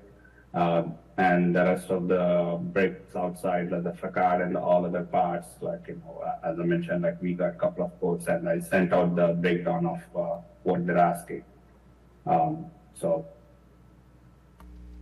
if we are unable to fund the 190, would I be correct in assuming you will more than likely go forward with the project, but you won't be in a position to address the historical thing, the historical pieces, and give us back the windows and the pointing of the bricks and whatever else is covered? I mean, I'll be honest, I will do it as much as I can, but the problem is the financially, this project will not be viable for me and it's going to be a big burden. That is where I'm reaching out to you guys to help me out on this one. The town suggested me to reach out to you. That's why I got the recommendation letters from the town planner and everybody, to help me on this one. Because I am bringing in almost 9 units and 1 commercial space to it. And right now it is way underutilized. There is literally those tenants were all just coming and going. They're not even coming in because there is not proper heating or anything, and there's no insulation on the building, so there's nothing out there. And I'm making, like, significant risk, not risk, like, I mean, calculate the risk, but at the same time, like, I would definitely seek some help out. I mean, that's the reason why I'm reaching out to the historic tax credit and everything to see, financially to make this project viable, to help me, to go on to the next one. But is that saying that some of the $190,000 is being contributed to make the project viable as opposed to simply funding historical renovation? No, the 190,000 is completely used, like, exterior part, like, only the historic aspect of it. Like, I'm not using anything inside that for that project. As you can see, like, I'm just asking to establish the Yeah. parameters here of what we're looking at. yeah. I mean, think about, like, I have to spend extra 200,000 or 190,000, which is not gonna contribute anything to the rental or anything for me, and, that's. Right, Like- and that's where I think it becomes a good use of CPC funding to get the town that ability to preserve the historic aspects here. Yes. That on your own, it doesn't make sense for you to spend that extra money. And I guess I'm just trying to clarify in my own mind, that's what the $190,000 is. Yeah, and like I laid out, definitely put together, like, where exactly that money is going and how I'll be spending it all.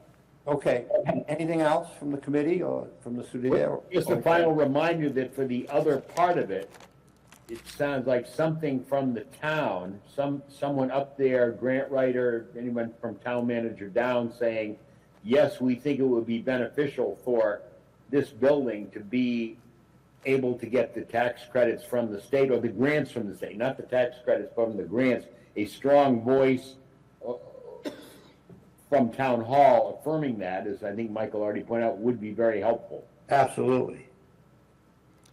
Yeah, it would be from the select board and town manager, rather than from the town planner.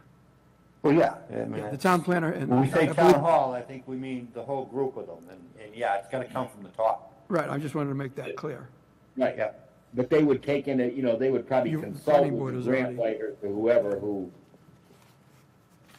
the people who came up with the grant for the train station, the 2 million, know their way around grants apparently. So for them to then advise and consent to the town manager and or select people saying, yes, that would be a good deal. But yeah, finally, we want the word from town manager / select board. Right, right. We do have a Sure. letter. I will definitely reach out to them and, present to them the advantages of doing this, and I will try to get their vote in, or like their opinion on it. But as I requested, I would request to at least grant me on that 190,000 if the funding's available, and this can be on conditional part if the town wants to pitch in along with me at this. Okay, any additional comments from the board? The committee? Hearing none. Barry, do you have any thoughts of what we should do with the 9 projects? I've gone through all of them, so I'm going to leave them in your hands. I mean, if anybody has any questions or something you want me to weigh in on. I think what John Linehan said at the beginning in terms of going through everything, hearing about everything first, rather than voting on them individually before we've heard and discussed all of them, makes a lot of sense. And, Yeah, no, I think it was a good suggestion. yeah, so, and now John has his hand up. Okay, John? My mic is on for a change. What I did in my mind was break them into 3 groups. What I thought we must do, which was to some extent based on some of the circumstances surrounding it, what I thought we should do, and what I thought we could do. So I think they're all meritorious. Yeah, I think they got here because they are. So under must, I listed the railroad station, Hebrew Senior Life, Dennison Field, and Stoughton Housing Authority. And I put them under must because of some of the surrounding circumstances, the additional funding that's part of them and things like that. Under should, I have Vital Records, Stoughton Youth Soccer, and I think this project, the last one we were just discussing, is on the borderline. I think it's good. I'm channeling John Morton a little bit here with supporting private investment and helping private investment, particularly in the downtown. So I have it on the bubble. And then I have the fire cart and Cedar Hill under could do, which is, they'd be nice to do, but given the circumstances we're dealing with, I don't know. And as I say, 810 Washington Street is on the bubble between should and could. But, I think I keep hearing John Morton's voice in the back of my head saying, come on, support private investment in the downtown. We need to do that. So I thought that might be a potential starting point if people want to move things around. And Thank you, John. I think that's great. I was kind of going to go down the same road, not quite as eloquent as you in terms of breaking the 9 projects down into sort of the high, medium, low, which ones we felt were the highest priority, the medium priority. And what I like what you just said, and I think I agree pretty much with exactly where you put everything. But that's 2 of us. How's the rest of the committee feel? Well, in relation to the fire apparatus for the 150, it seemed to me McCrisky said that was a high option, and there was a lower possibility the way that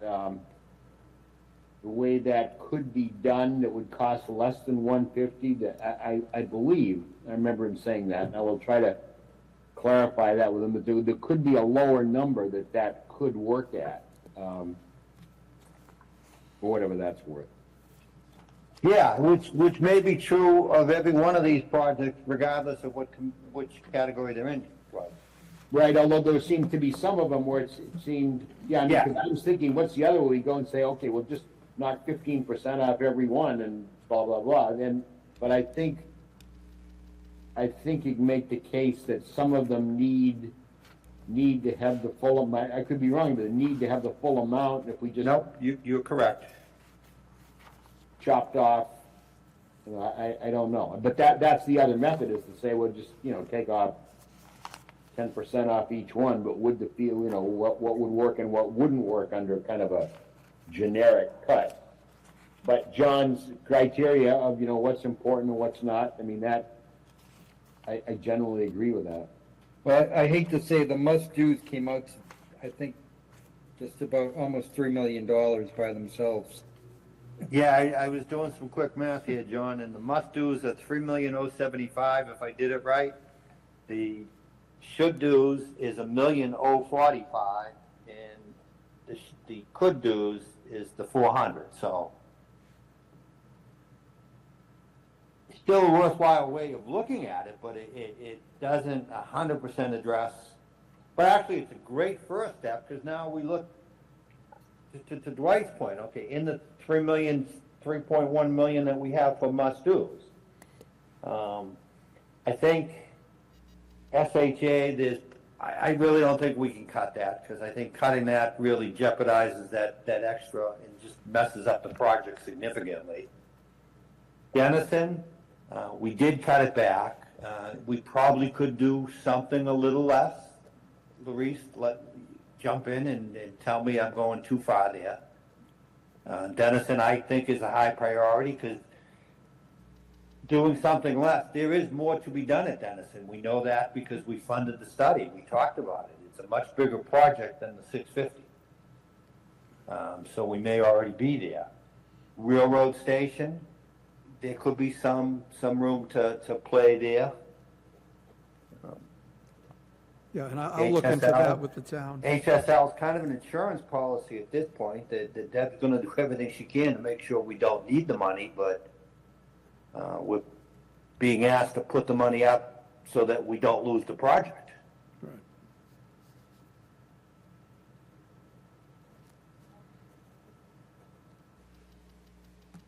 Other thoughts? Yeah, well, just and putting into mind the fact that we considered possibly bonding the train station, want to partially bond it, bond the million and not the 125. Right. That's another piece. Yeah. in Yep. that. The other thing is, if we do bond something, I think we need to add in the cost of bonding to the project, Yeah. how much is appropriated. Oh, you absolutely would have to.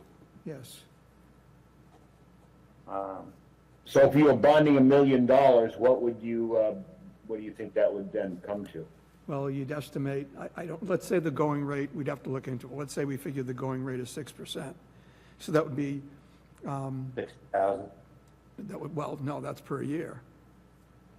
No, yeah. Oh, you're that talking doesn't- interest, okay. I Yeah, thought you were that using a doesn't have ballpark. anything to do with the cost of bonding though, does it? No, the cost of bonding should be relatively small. Oh, you're talking about the The cost? underwriting. The The underwriting. underwriting cost. Okay. And- You're not and talking get- about the interest. No.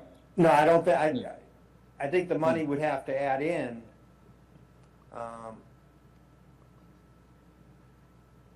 when we, Yeah, I think you're right. I mean, we haven't done this for a long yeah, time. I think we need to consider the underwriting and preparation cost. I'm trying to, makes me think back, when we bonded $1.3 million for Glen Echo, we didn't consider extra interest and stuff. We're just allowed to do that, and that becomes part of our budget. It does come out of our budget every year, but it's not something we add into the project because it gets charged separately from the project.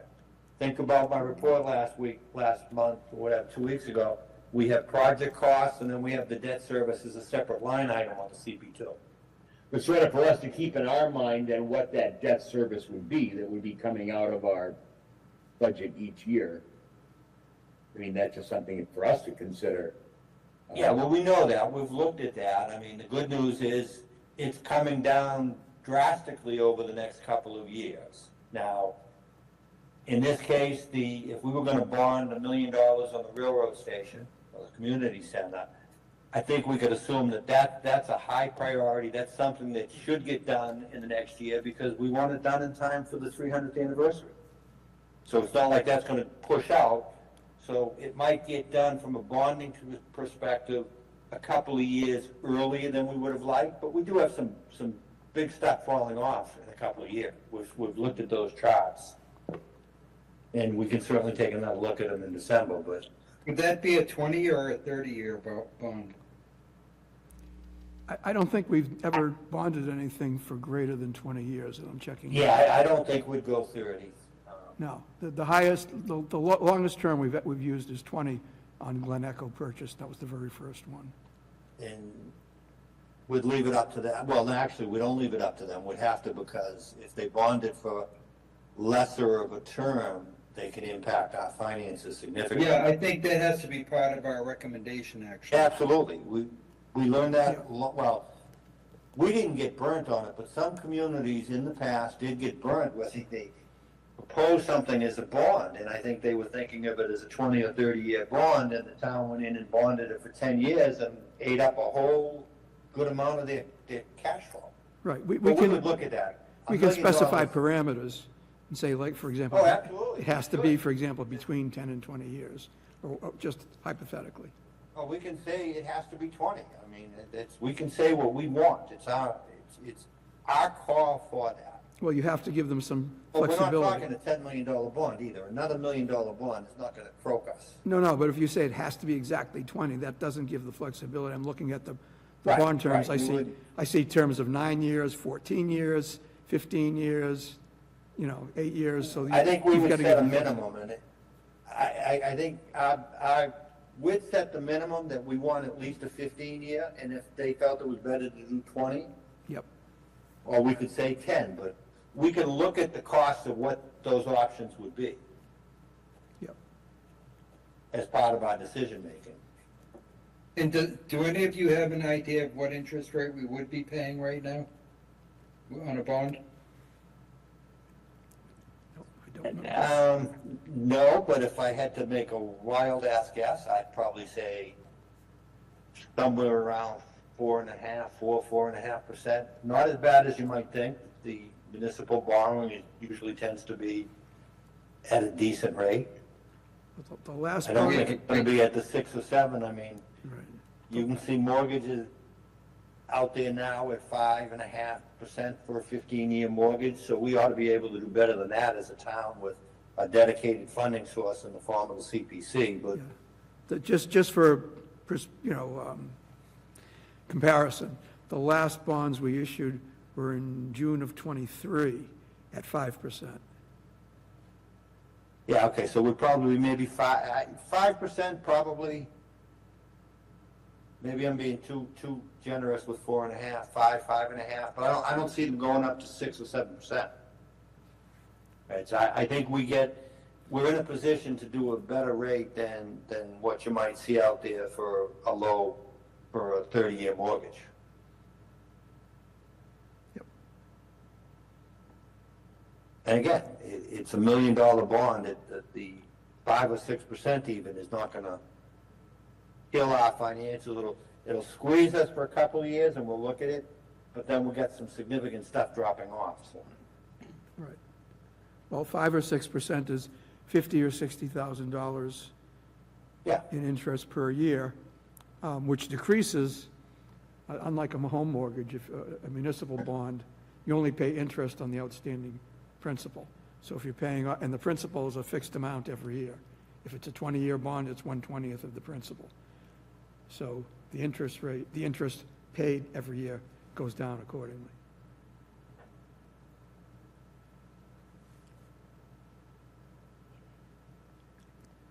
All right.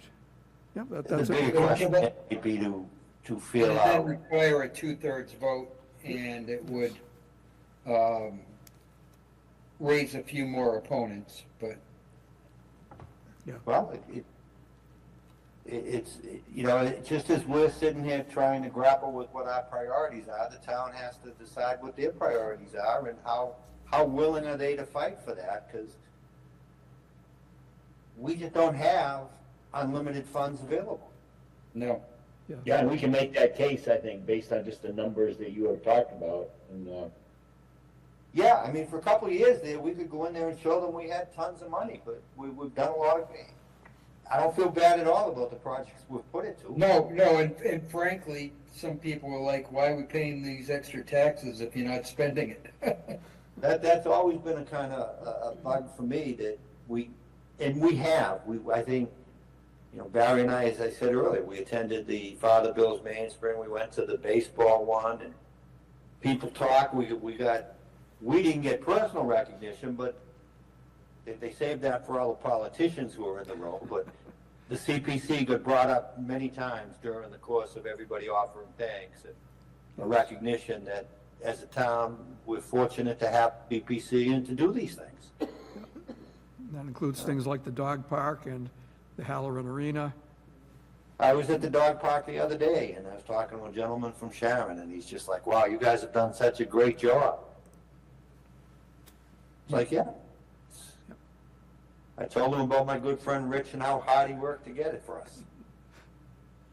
I But had a anyway, good, back to this. we had a So- great team. Yeah, it is. It's a team all the way through. Some of these projects are a lot harder than others, but getting back on topic, we've got our must-dos at around 3.1 million. We could probably cut it down a few $100,000 if we had to talk to these people.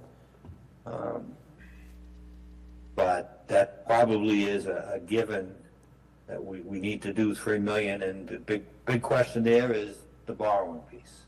So that'll be an interesting December meeting.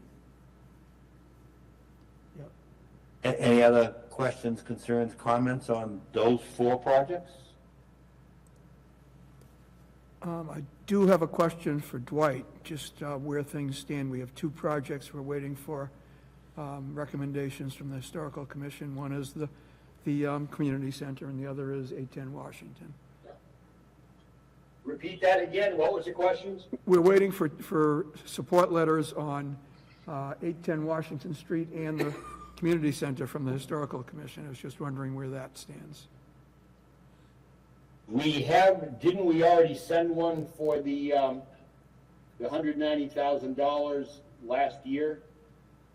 Last You month? know what, if you could say, that's last year. I'm not sure I ever got it, and I would like to see a current one for the current project. And I think you told us, Dwight, you did take a vote a couple months ago. So I thought we had something on an email maybe, but. Well, that you're was not looking for that something project. more- For that one, you were looking for more information, and that's why I'm coming back to it. Yeah. For 810 Right, but Washington. we have not voted on the extra money that Sadir is asking for. Right, no, just on the 190. Right, so we have approved that, and I believe, that was last year. Okay, as I say, number one, I don't have a record of it, and number two, An updated letter would be good. I'd like to have Okay. an update. It's a new application. I would like to have a, And it kind of ties in, because I think if we were going to approve that project, right now, we're probably more inclined to go with the 190 than the 240. Yes. So an updated letter of support for the 190 kind of fits in exactly where we left off on that conversation. Now, in terms of the community center, no one has approached us. Now, Sadir came to us, was directed to us, and so he applied, it was for the community center, to the Historical Commission. No one has crossed that bridge and come to us. okay, I will follow up on that and make sure that happens. Okay,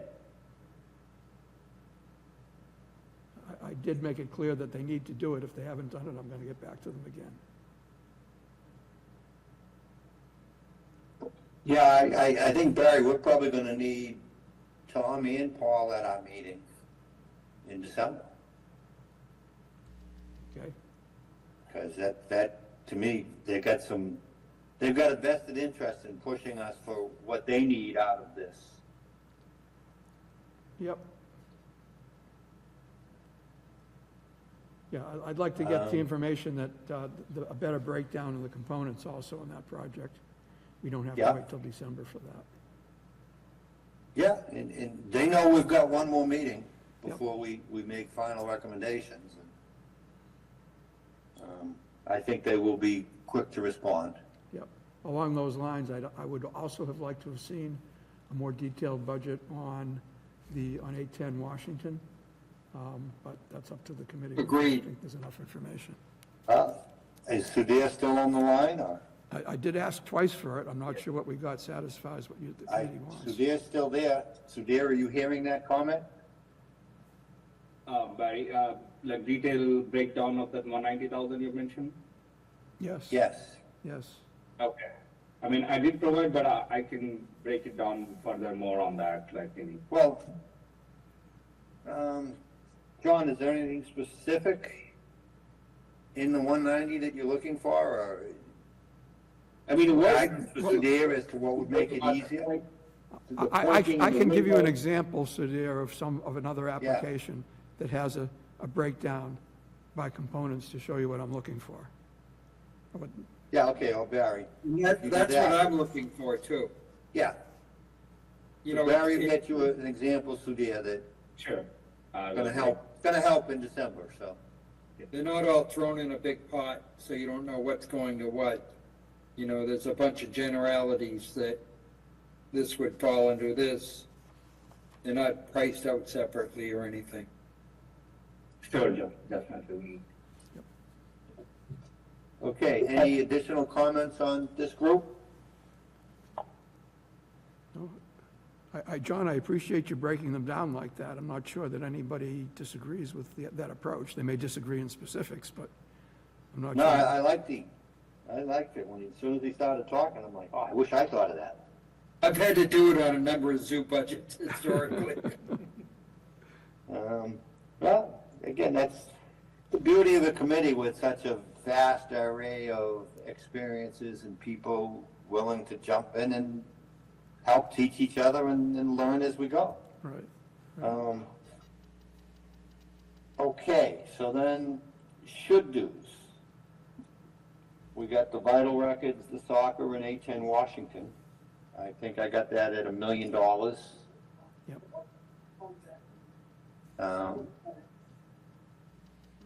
Comments, concerns on any of these projects? Well, I think it could be less if we only did one field for soccer. That's the Yeah, big, that's, and we knocked it down a little bit, 50 grand or so probably for the 810 Washington. Yeah. Yep. I guess the question that comes to my mind on the vital records is it something that Reggie's gonna get done in the next year, or can it wait another year? I mean, it's not really a lot of money here, and I would hate to lose the momentum that we approved it and nothing happened for years. We got a little bit of momentum and then it fell apart, and now we got momentum again. Yeah, well, I mean, since, like to see it go through. since we approved it once, as you pointed out, that it's like, that makes sense to, Yeah, and this is really just replacing the money that got dropped on us somewhere over the years in the budget, so. It's a small I don't drop in the think we need bucket to in defer the this scheme of or cut it. things. I'm sorry, Barry, what did you say? I was going to say it's a drop in the bucket in the scheme of what we're Yeah, looking at. okay, so we won't kick that around. And then it leads us down with the last two projects being Cedar Hill and Fire Truck. For the last 400,000. Yeah. I mean, anybody we say no to, I mean, especially those two, for example, Fire Truck and Cedar Hill, they can come back later, in another year. yeah, that fire truck is what, 150 years old? I think. Yeah. And the Cedar Hill, we got some great traction at the golf course. I have to admit, I'm a big supporter of Cedar Hill, but I suck on that first hole. Yeah, it was never my favorite. I haven't played there in years, but it was never my favorite because I have a left to right ball movement, so you just never get there. But, okay, All right. have we beaten item number 2 on the agenda enough for the night, Barry? Unless anybody else has any, I feel like you got a bunch of follow-ups for us here. I do, and, yeah, I mean, we can, if No anybody doubt has we will anything be they all haven't over said them. that they wanted to say about any of the particular Yeah, applications. please, let's- this is the chance, This is the 'cause- opportunity. And I'm talking about the committee. I know we've heard from people, from applicants already. Yeah. Okay. Okay, hearing nothing, we'll move on to administrative items.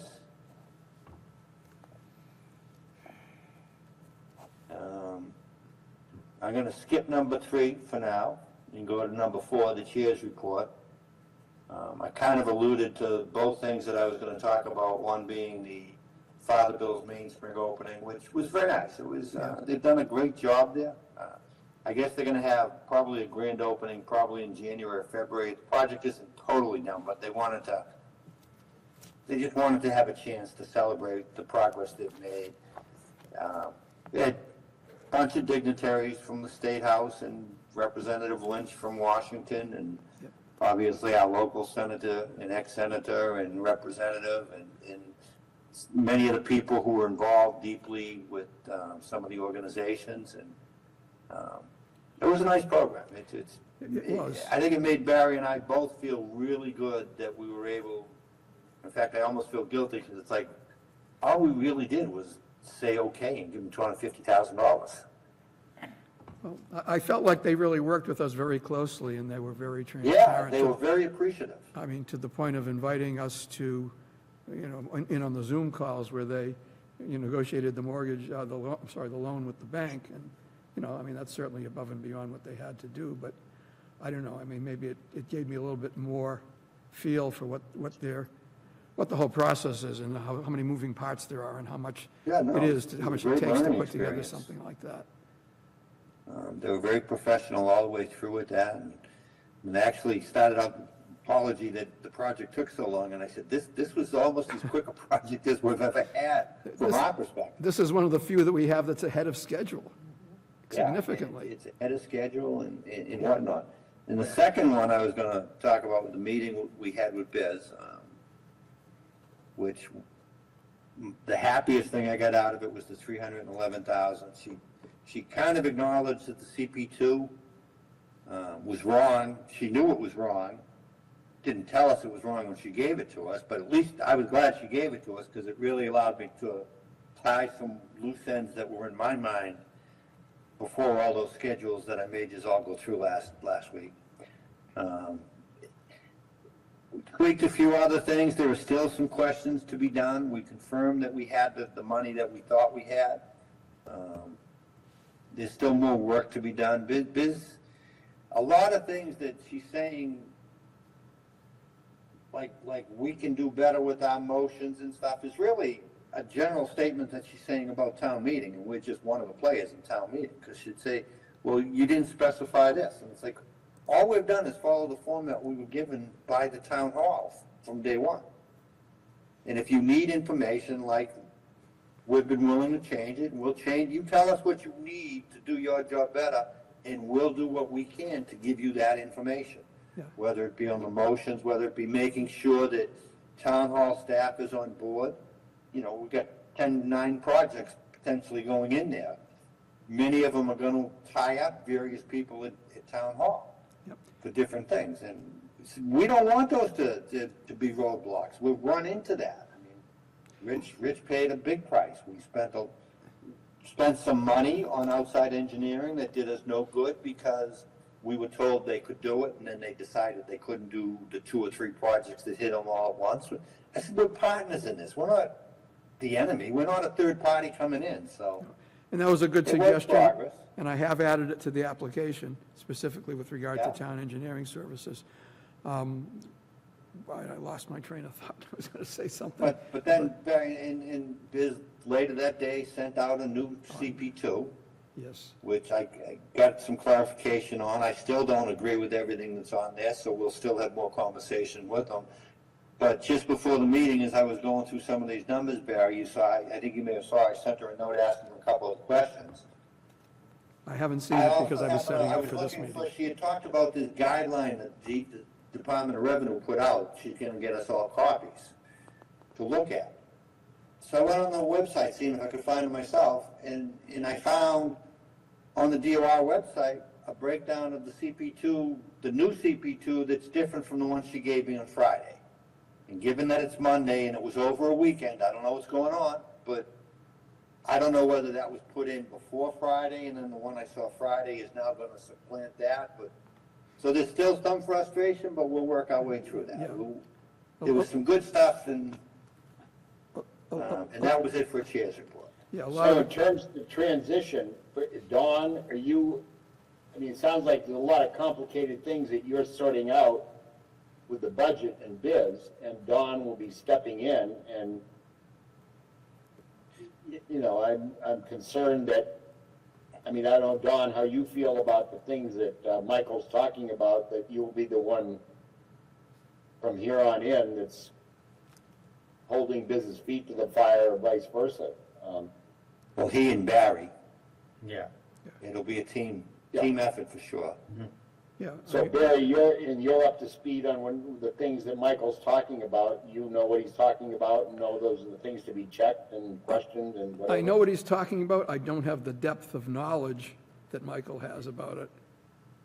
But Michael has certainly left, I can look through Michael's paperwork and see where we are and see what's still unresolved, and hopefully. we And can I'm get- not changing my phone number either. so- Right, right. So, Don and I will do the best we can do, and I think we're up to the task. Yeah. My concern has always been that I won't be able to have the routine contact with the town that you've had in the past. Right. Well, a lot of I our, don't know if this is as much routine contact as you're thinking there. It's, no, it's kind of a forced when you get it, I mean. But no, Barry can certainly help you with that. And as you may recall, at the end of last meeting, Barry, Dawn, and I spent a little bit of time talking about, and I felt better about it because I didn't know Dawn's background. I didn't know how comfortable Dawn was with Excel. And as I'm trying to figure out how I show someone to do some of the stuff that I've been doing, I'm like, I hope he is good at Excel. And he is pretty good at Excel, and he's got a strong background in finance. So it's not complicated, no matter how hard the town has tried to make it complicated.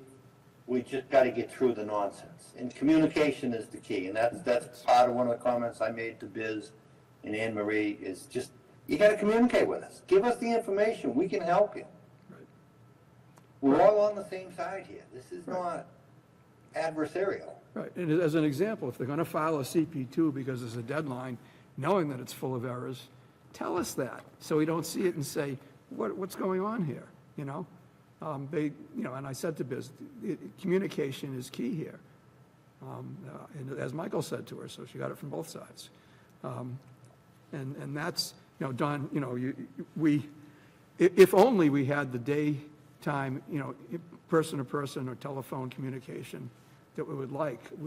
We unfortunately don't really have that. And most communication is by email, which you can do any time of day. So it's a plus and it's a minus at the same time. Yeah, I mean, I was able in the last 2 years, a lot of times, I'd be out walking the dog and I would just walk in the town hall and catch Biz at her office and be like, okay, I sent you an email. Yeah, and I get 100 emails a day. I said, well, I get 100 emails a day and I'm retired. I don't have a business to run. But you got to do it. That's your job. You got to help us here.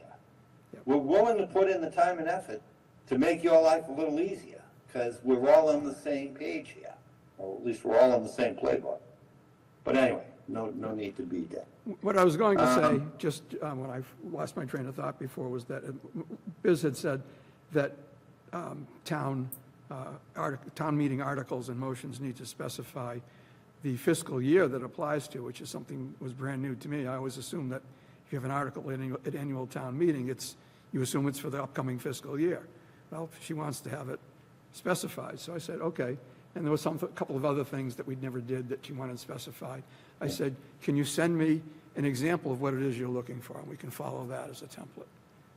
So I think that's probably the best way to go about. She brought up a Gotten couple that of... yet? I'm sorry, both two people are All right. talking. What? I was just asking, have you gotten the example yet? No. Well, we no. only met with her on Friday. Yeah, and I Oh. just asked for it either today or yesterday. But there were a couple of examples she brought up that she found confusing in our motions. And I said, but we provided all the backup that shows you that. Yes. But she wants it literally in the motion. Now, I could guess that we go to put in the motion and we're gonna get pushback from the town moderator saying, no, you're mucking up my motions. I mean, it sounds like there's a real communication problem between the town and town meeting, and we're just caught in the middle of it a little bit, but at least tell us, we'll do what we can.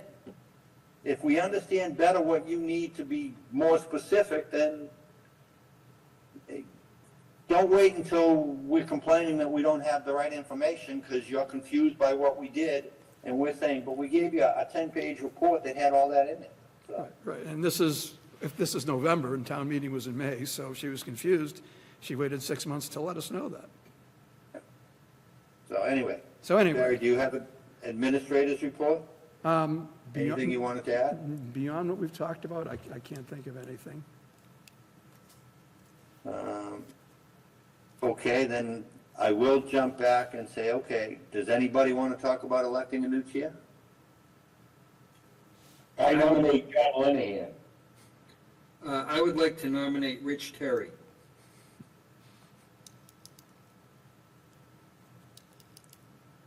And Dwight McCarron as vice chair.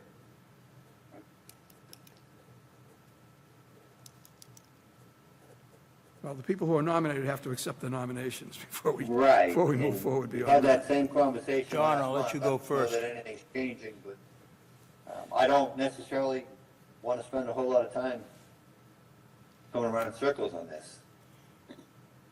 Just, we got one more meeting, so. Rich? What do you say? I'll accept the nomination with this one condition, that the current chair stays on board till we finalize this agenda, these applications.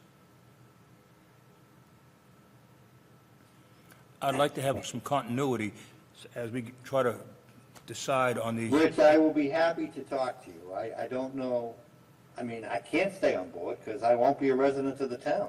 I can certainly stay in communication with you and Dawn and the rest of you. I mean, I've thoroughly enjoyed getting to know you folks and working with you folks. And so, yes, I will be around to help, but I don't know that I'm going to commit to saying I'm going to come to the meetings, but I'm not far away. Well, we need to make our recommendations by year end for an annual town meeting.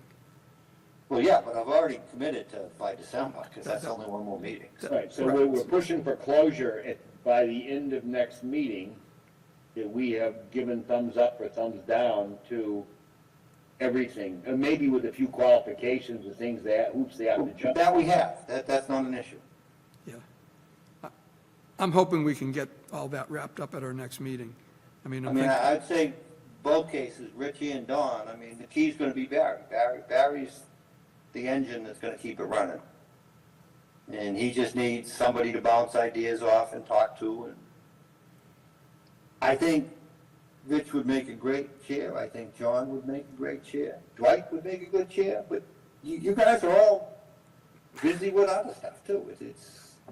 We all need, much like we had to set priorities on projects, we all have to set priorities for ourselves and what we're able to do, so. Well, the fact that Rich says he'll do it is very important, so that. Did we meet your condition there, Rich? I'm not sure. So if we make this selection tonight, then you're going to be at our next meeting as a member of this board, is that correct? Yes. Okay. Okay, I will definitely, in That's fact, I reasonable. would envision playing the same role, at least for the next meeting, yeah. okay. So we could make the nomination of the new chairman for taking effect after next meeting, would that work? Yeah, you can, That would work. so Michael? Rich accepts the nomination. yeah, just, you I may, did. I did. Do we need a second on the nomination then, after he's accepted? Or- I second it. Okay, anybody want to discuss it any further? I'll assume hearing none, we can Well- take a roll call vote. if we don't get everything finished at our next meeting, then we may want to have another December meeting. Just to wrap up all the loose ends. Okay, let's not beat the horse. No, here. I know, I understand. I just want to make sure that we're all on the same page on that. Yeah. Yeah, by everybody, I think you mean me, but yeah, I will do, Yes. I'm gonna help you guys, that's not the issue. Okay. What I'm saying is you'd still be available if we met in the middle of December as a member, Michael. At this point, more than likely, yeah, I would certainly make it, I'm not I said back in June when I first thought, I'm not gonna drop the ball here and expect this to go on, I wanna see it succeed. So whatever I can do to help you guys succeed, guys and girls. So, hearing no other discussion, Okay. we'll take a roll call vote. Let me see, I'll go through my list. Well, John's motion had two parts. It was to the chair and vice chair. Dwight, are you seconding both parts? I am, but I'm also prepared to, to put somebody else in training I appreciate the honor, but if somebody else wants to come in, and basically the vice chair, just if someone's, the chair can't make it, I run the meeting and he runs the meeting, so I'm prepared if someone else were interested in taking over that role, I would certainly say go for it. I would also accept it. So that's maybe clear as mud, but I'm not married to having it, but I will accept it. Okay. Anybody want to volunteer to begin a transition of vice chair? Okay, then let's have the motion be the two parts. We'll make one vote for chair and vice chair. Rich Terry is chair and Dwight McCarron is vice chair. And I'll start with Dwight. Yes. Rodney? Rodney still on the phone? No, I don't see him. Okay, Larice? Yes. Don Brady? Yes. Munmy? You're muted. You're muted. Paul Bumney, are you still there? Can you hear us? Yeah, I vote yes. Sorry, I had a hard time muting. Yes. Oh, that's okay. And Rich Terry? Yes. And I vote yes. So congratulations and thank you. Michael, you forgot me. Oh, sorry, Oh, John. and Larice. You know what? Okay, John voted? I don't know, Michael. I think you're over the hill, evidently. I vote yes. Larice? Yes. Okay, that makes it unanimous. And partly because I was jumping ahead thinking that I also wanted to tell the board, we got a letter, and I don't think this is a surprise, but Larice is also stepping down from the board after next month's meeting. And I just want to take the opportunity to thank her for her contributions. She's definitely been a key part of this committee for as long as I have been here, and I've enjoyed working with her as much as everybody else on the committee. So thank you very much, Larice. And You're welcome. Yes, thank you. So have I, and couldn't ask for a more dedicated person. Thank you. Thank you so much. I'll miss it. I'll be present, though. I'll pop in once in a while. See what's Is there a going on. designee yet from Recreation? There's somebody that's very interested in it. That's one of the reasons why I decided to step down. He was really interested in that, so I don't know. Yeah, Matt's very pleased with him, so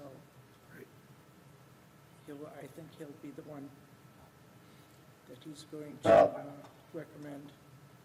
I hope he realizes he's got big shoes to fill. I'll let him know.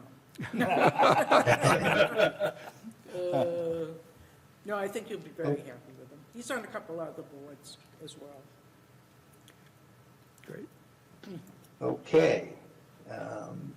Barry, did we have anything for the Elm Street field, I think? Yes, I did Touched include on it. that. It's the signed closeout form along with an attachment that shows all the funds that were spent on that account. And I can Yeah. bring it up. It's very short. I can bring it up now if. Yeah, do that and we'll knock it if I off. Do that. If I can remember how to do, there it is. Well, first I got to find it. Hang on.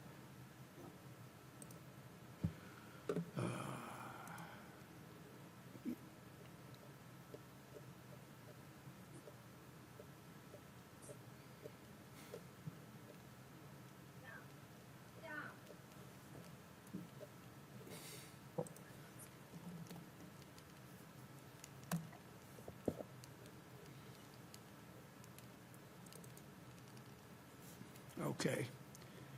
I've got it up on the screen. I've got it up on my screen. Let me get it up on everyone Yeah, else's screen. get it on our screen. Yeah.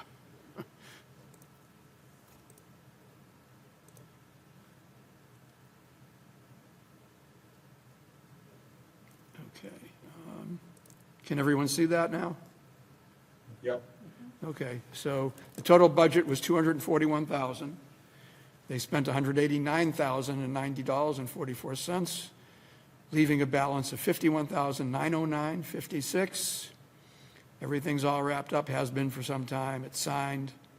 The only thing missing is our vote tonight, and this is a list of the expenses broken down by invoice. And it was a very successful project. They do have a new permanent sign up at Elm Street, crediting the CPC with our new logo. So I'm going to ask for a motion to recommend the town meeting close out this project. So moved. Okay. Second. Okay, any discussion?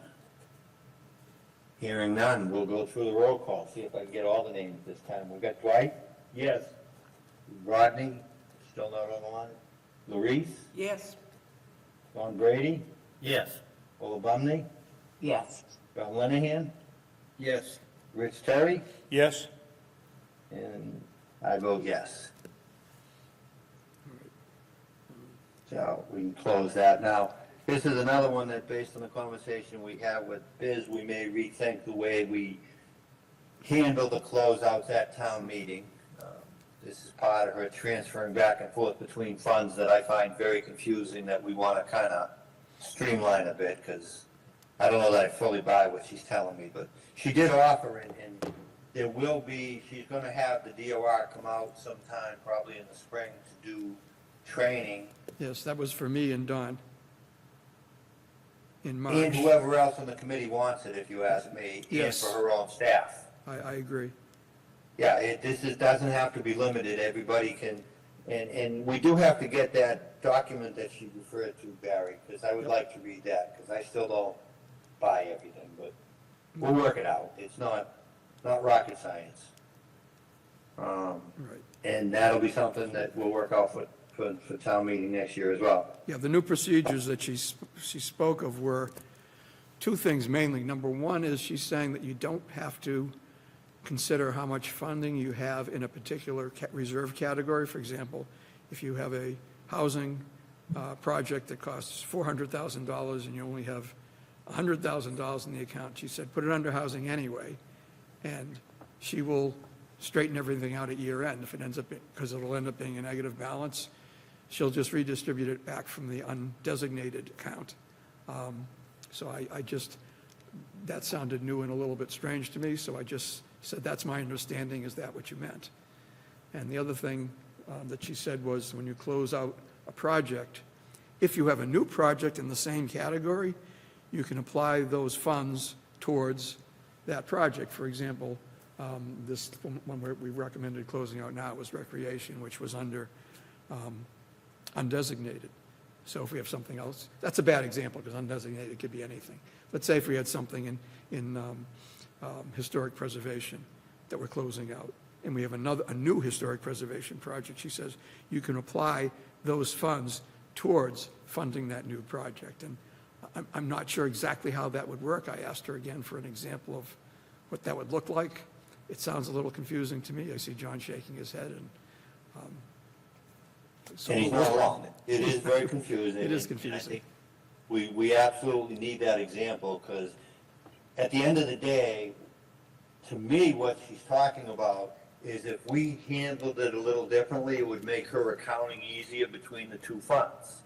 It should have no impact on what we're doing, but if we can make it easier for them to account for it properly, we will have less headaches after the fact. So we'll work out those details. But you're absolutely right, Barry. The example and let's really see what you're doing, because Right. I still don't necessarily believe that we're going to end up with those transfers being treated the way she's treating them on the CP2. Because I can put logic to a lot of what she was saying, but I can't put logic to some of what she was saying. Well, the other We'll thing, figure that out. right, the other thing that she stated was when we close something out, we don't have to return it to the original account that the money came from. For example, if it came from the historical preservation balance, when we close it out, she said, we just close everything out to the undesignated fund. So, again, And things like that probably would be great to bring up when DOR comes in for training, because I'm pretty sure that the statute says you have to do that. Now, maybe it's could change since then, but Yep. those guidelines is going to be the key to understanding how to truly apply what she's telling us. So, but Barry's chasing them down. He already sent her back a note, and we'll see how they work out. Okay.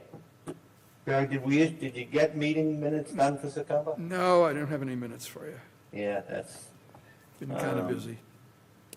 just, My fear, and I've said this before with that, but this time of year, it's almost inevitable for us, but we had a very long meeting in September and a very long meeting in October and a November and now a second meeting, and all of a sudden, we're way behind in minutes, but It's not that I'm not working on it, it's it's just not that they're not because done yet. Barry's not working hard and doing all that. We wouldn't have 10 proposals in front of us if he wasn't working. Well, and it's not that I'm not working on the minutes either, I am, I just don't have it done yet. Yeah, I know, it's not.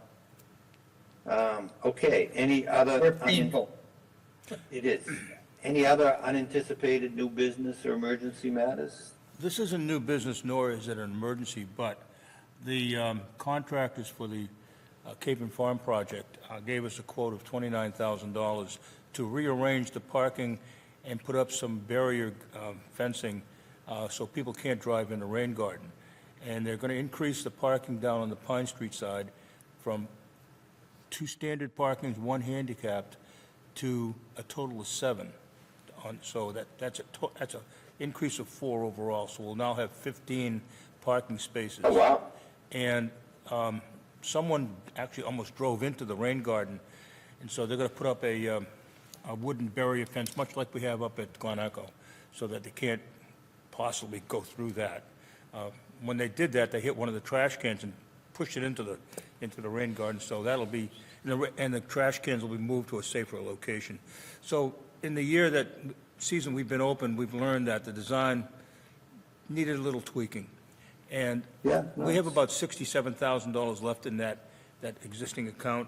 When we pay off that and they finish up the punch list on the original project, which will happen at the same time, we'll still have about $38,000 left over, and a little bit of that would be for additional signage that we need for turning a certain way on Pleasant Street, and close the doors when enter and exit the dog park, that sort of thing. But it's all minor stuff. But we haven't got a date when they'll start, but at least the project has now been approved, and I'll keep you posted. Excellent. Well, there's a couple of great points there, Rich. When I went in the other day, there was somebody in the dog park. They were leaving as I was getting out of the car, and they walked away and left both gates open. Now, no one else was in there, but it's still, I mean, common sense. But the other thing I was going to tell you, the gentleman that I ran into from Sharon was asking me if we had a group where he could make some contributions. He says, for upkeep and maintenance of the park and doing the leaves and stuff like that. I don't know if we have, I think he referenced, actually, turns out he lived in Sharon, but he also has a house in Falmouth, and he goes to Falmouth Dog Park as well. And he said, and they have a group down here and they collect donations and they provide the doggy bags and stuff like that. I don't know if that was in the plan. I don't know if we've ever talked about it, but, Friends of the Stoughton Dog Park type of group. That's a Or whether it's an extension of Cape and Reynolds Friends.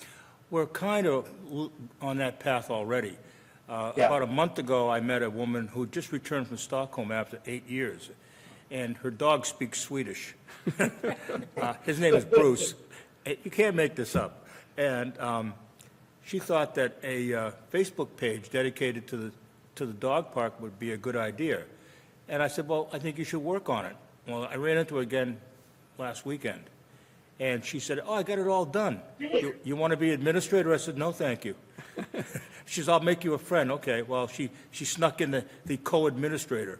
So people are already saying, hey, you dropped your earplugs. If you're at the dog park, private message me. So things are starting to move along in that sense. And hopefully people are now starting to know each other. Groups are forming. My little Shih Tzu's become the guard dog of the place because he stands on top of the tallest rock and barks at the big dogs. So, and he's become recognized. So there's a glue that's starting to create among all the people who use the dog park. So it's really Certainly what the tangible. community part of our name is all about. Yep. Yep. Yeah. So Yep, excellent. Good to thank hear. you. Thank you. Okay. Next meeting date is December 3rd. Yes. As Barry alluded, I guess there's a possibility if people keep that in mind and think about what may work, just to. December 3rd is my birthday, and I got an invitation from NEPRA to attend their winter party over in Canton. And my wife said, but it's your birthday. So now I have 2 reasons not to be home. I can either go there and miss this meeting. I'll be here. Okay, thank you. With that, we'll entertain the motion that everybody enjoys the most. Move to adjourn. Do we hear a second? Second. Second. Okay, and we'll do our roll calls. Light, Yes. Clarice, Yes. Don Brady, Yes. Paul Bundy, Yes. John, Yes. Rich, Yes. and I vote yes. All right. Thank you and good night. Congratulations to Rich and Dwight. And Thank you. it's a dawn. And to Dawn. And to Dawn. Yes. All right. And thank you all. Thank you all. All right. All right, good night, See you next everyone. week.